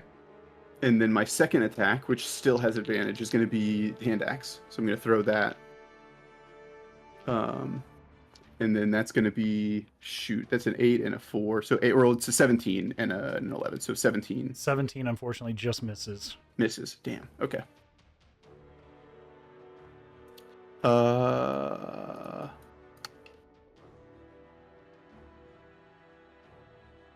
I think that's it. Let me Okay. see. See bonus action.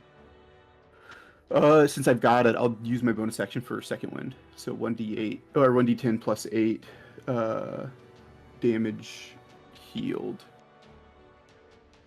Let's see, so it's gonna be 8 and 8, so 16 damage. Back to full. Okay. Tim, we are back to the top of the round with you. Oh, I'm sorry. The crit is double damage, so it's 10. It's 15 total. I rolled a 5 on the d6. Oh, okay. Okay. Or on the d8, so it's 1d8 plus 5. I rolled a 5, so it should be 10 plus 5, not 5 plus 5. Sorry. 15 total damage. 15 total damage. Yes. Thank you. Sorry. Tim, we are back to you at the top of the round. Okay. And you watch as these wounds on the Lord of the Feast slowly begin to seal up. But you are making headway as blood is pooling in some of these areas, not completely sealing up. Okay. So I'm gonna move 5 here. I'm going to use a bonus action to cast Dragon's Breath on myself. Okay. And then I am actually going to use my action to cast Dragon's Breath. Okay, is this is a cone or is it a line? What is Cone. It's a cone. Yeah, it's a 50-foot cone. Okay, with a cone, you in order to not hit your allies, you would need to step a little closer. You would pick up either Theodore Marshall or you would pick up Cedric. Okay. So Are you kind of You have to stand in front of me. Yeah, you would need to move closer to it to not hit your allies, one of them. okay. All right. Then yeah, I guess I will do that. If I go here, same square, or no? Would I have to? You'd need to be within 5 feet of this creature. Yeah, you need to move to the right. In front of me, one step more. Yeah, because you're Yuck. far enough away that you're hitting Right. one of your 2 allies due to the cone. Yuck. Okay. Yeah, fine. Let's do it. Are you vocalizing this? What you're doing? So not the actual like the casting. I'll just etch markings on my neck and then Okay. for the actual thing, and then when I actually go to cast it, I just open my mouth and then just see like a ball of like necrotic just ball up and just shoot out. Is it necrotic energy or is it I can choose. Okay. I like it. No, sorry, actually acid, cold, fire, lightning, or poison. So if that's Elemental. the case, I'll go poison on that one. Okay, let me double check something real quick. Just over Mhm. here are some immunities. I want to make sure that that's not one of them.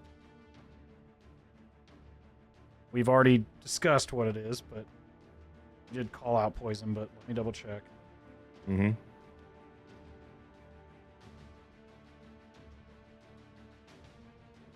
Nope, you're good.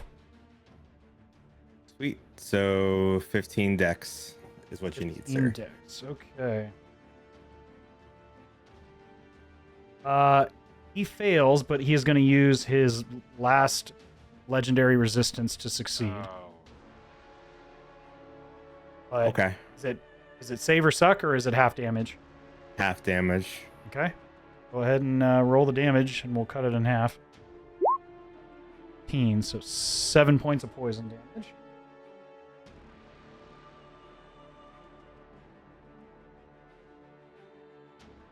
Right. You spit out this breath of poison spray all over the Lord of the Feast. He's able to cover with his thick hide, only taking a limited portion of the damage, but still every little bit we are beginning to sear into the flesh. Is there anything else you'd like to do, sir? No. Okay. The Lord of the Feast is going to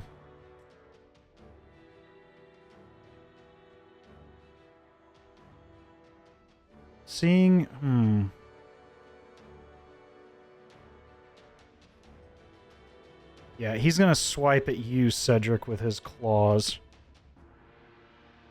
Seeing you carrying his arrows, he's going to swipe at you, trying to grab at them again.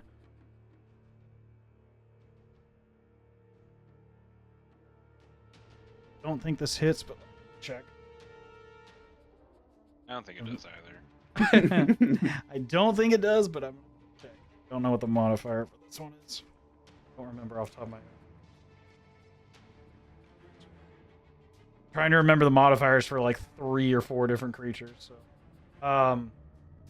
I don't believe a 13 hits you. But he's gonna make another strike God, no. with his other claw. That one is a dirty 20. That indeed hits.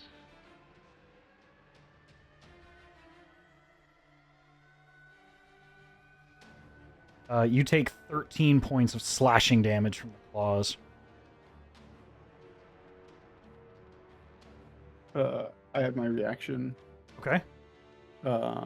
Will burn psionic dice for that to do the protection. You're sane. Where is I'll see. that? Reaction. It's 1d8 plus 2, so could be a sizable chunk here. That's going to be a 7 and 2, so 9 damage. 9 damage Okay, reduced. so 4 overall then, right? It was a 13. If it was 13. Right, Stopper? Yeah, 13 total damage. Okay. Ooh, that is helpful. Thank you. Yeah. Seeing that you still have the arrows, his final strike is coming to you. As he bites down once more.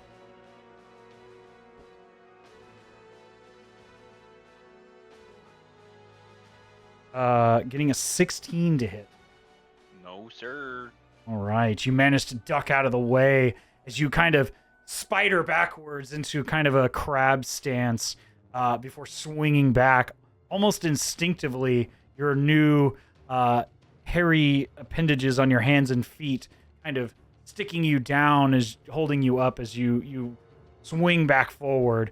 Unsure quite how you're able to do this, but not arguing with not taking another significant bite from this creature. Oh yeah. At this point, Elias is going to... Yeah, he's just going to fire some arrows since he's got it hunter's marked. Let's see. He's going to try to... Don't forget, he's got advantage. Right. Thank you for reminding me. No, he's going to take one on this bottom Garmir to start. To get this thing off the board. Or to get this thing out of contention. Well... Roll me a d6, Georgio. On a 4, 5, or 6, he'll attack the Lord of the Feast on a lower. 6. He's going to go for the Lord of the Feast then. Smart. I'm not trying to metagame here. No, Yep. that makes sense. Yep. So I want to let Chance decide it. Yeah. So yeah, he's going to go for the Lord of the Feast with advantage. Smart. Yeah, absolutely hitting on that one. So he's going to take...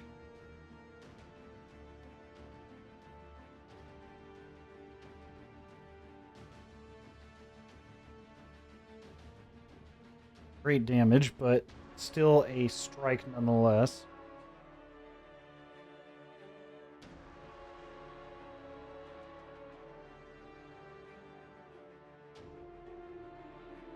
And then another to follow. It's continued advantage for the whole turn? Until the start of my turn, everybody any attack on it. Got it. So like I guess like spell casts and stuff like that wouldn't be. Ooh, almost a crit. But still.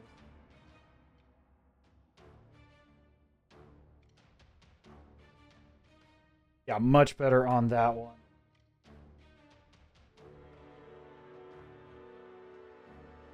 This beast is looking much more rough than previous. As it snarls out after taking 2 sailing arrows directly to the chest. That's for my men that you've taken over the years. And then, yeah, the Lord of the Feast is going to take another legendary action here. And he is going to... yeah, he wants those arrows back, man. I made a terrible decision. He wants them arrows back, man. Messed up, brother. I decided to take the brunt of everything. I'm sure someone can go ahead and help me at some point. He just rolled a crit. Oh, sick. I'm just gonna take away all the life points here. So Crit 1.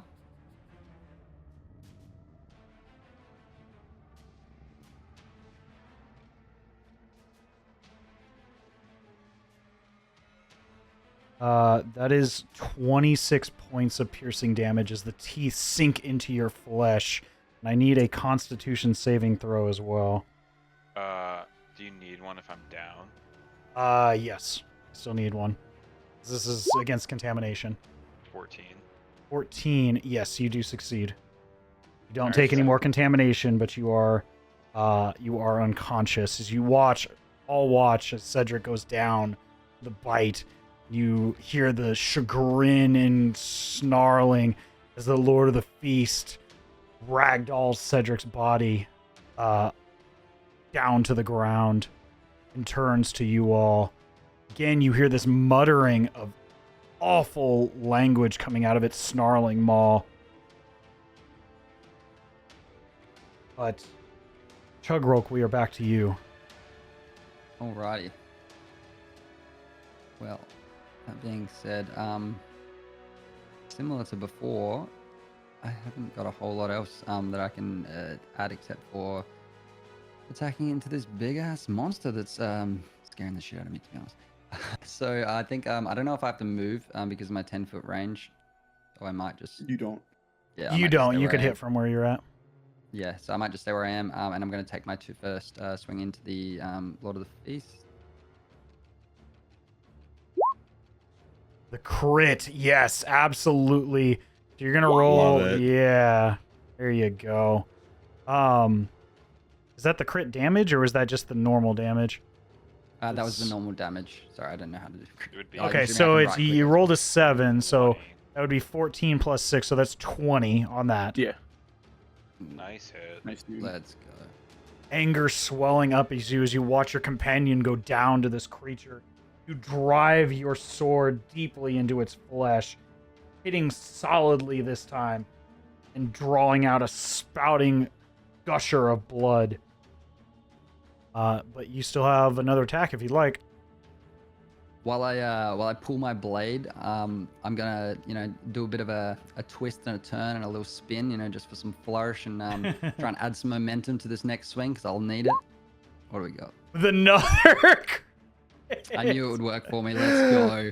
The flourish. Fucking rad, dude. Wow. All right, that was my normal one again. Oh for my some god, damage. that's Yeah, let's crazy. go.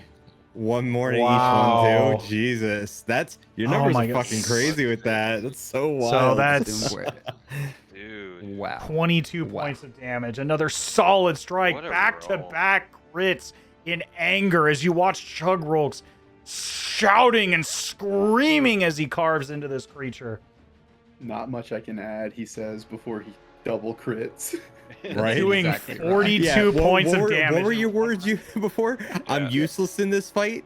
Yeah. My man I'm gonna Cedric went do, down. I was like, nah, not anymore. We're coming in. We got to come in Yeah. clean for the team. Nah, we You watch and as the then- Lord of the Feast is looking very wounded from these last few strikes.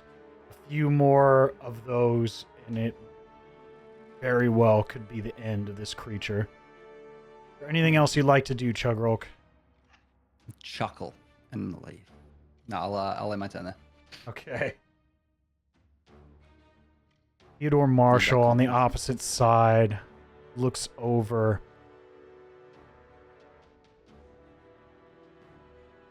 Swings around this creature, and you watch as a glowing hand reaches down over the top of Cedric's face, and you gain. Wait, no, this is just a percentage. I'm pretty sure it's Oh, you get nice. 22 points of healing, Cedric, as you come back to consciousness, seeing the hand of Theodore Marshall spread across your nose and eyes, feeling the warmth of a fireside hearth seeping into your body as your blood begins to pump once more, the wounds sealing up from where the bite had driven into you. You are stable and conscious once more, but prone. Yeah, it's fine. Nice.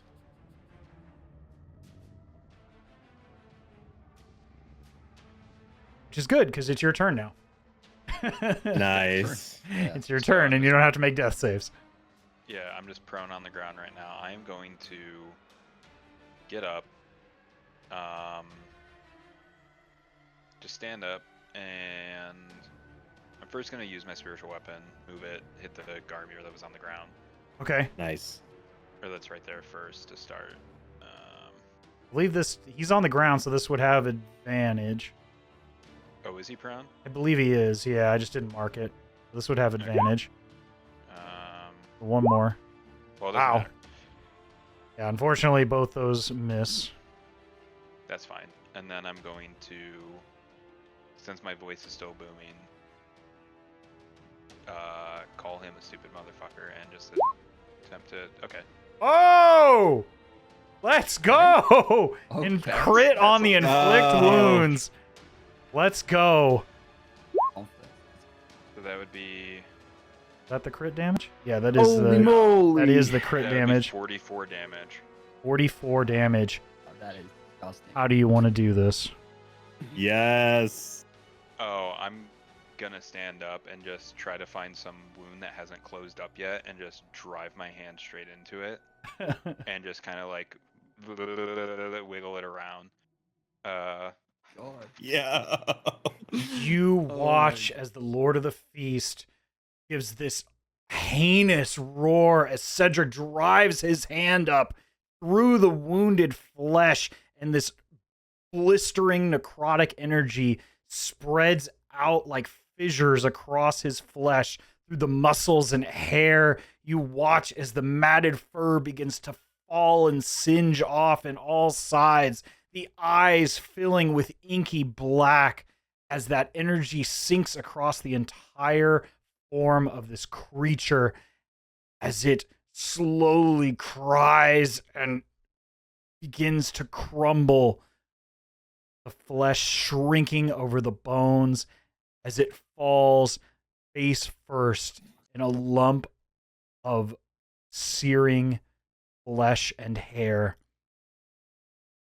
And it is no more. I'll assume you get rid of this guy as well. I'm gonna tell that guy to go and tell everyone of what he saw. Ooh, I like it. The threat. You watch as he runs. He's off. Elias Drexel pulls out his bow as the thing runs away and lets loose an arrow that sinks into the back of his head. We'll let our actions today speak of what is to come for these creatures in our city.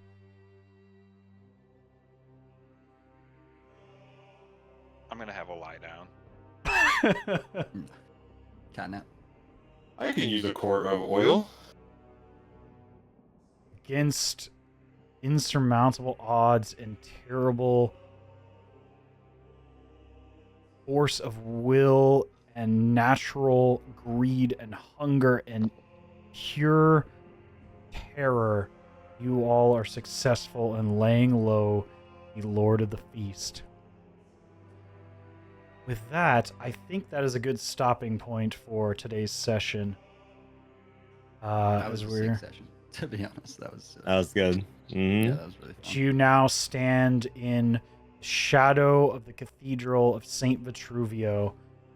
The first time that any hooded lantern or paladin or anyone has gotten this close, much less laid low such an awful denizen of the city. You now have cemented a foothold within the center of Drakenheim. What will you find in Cathedral? We'll find out next time.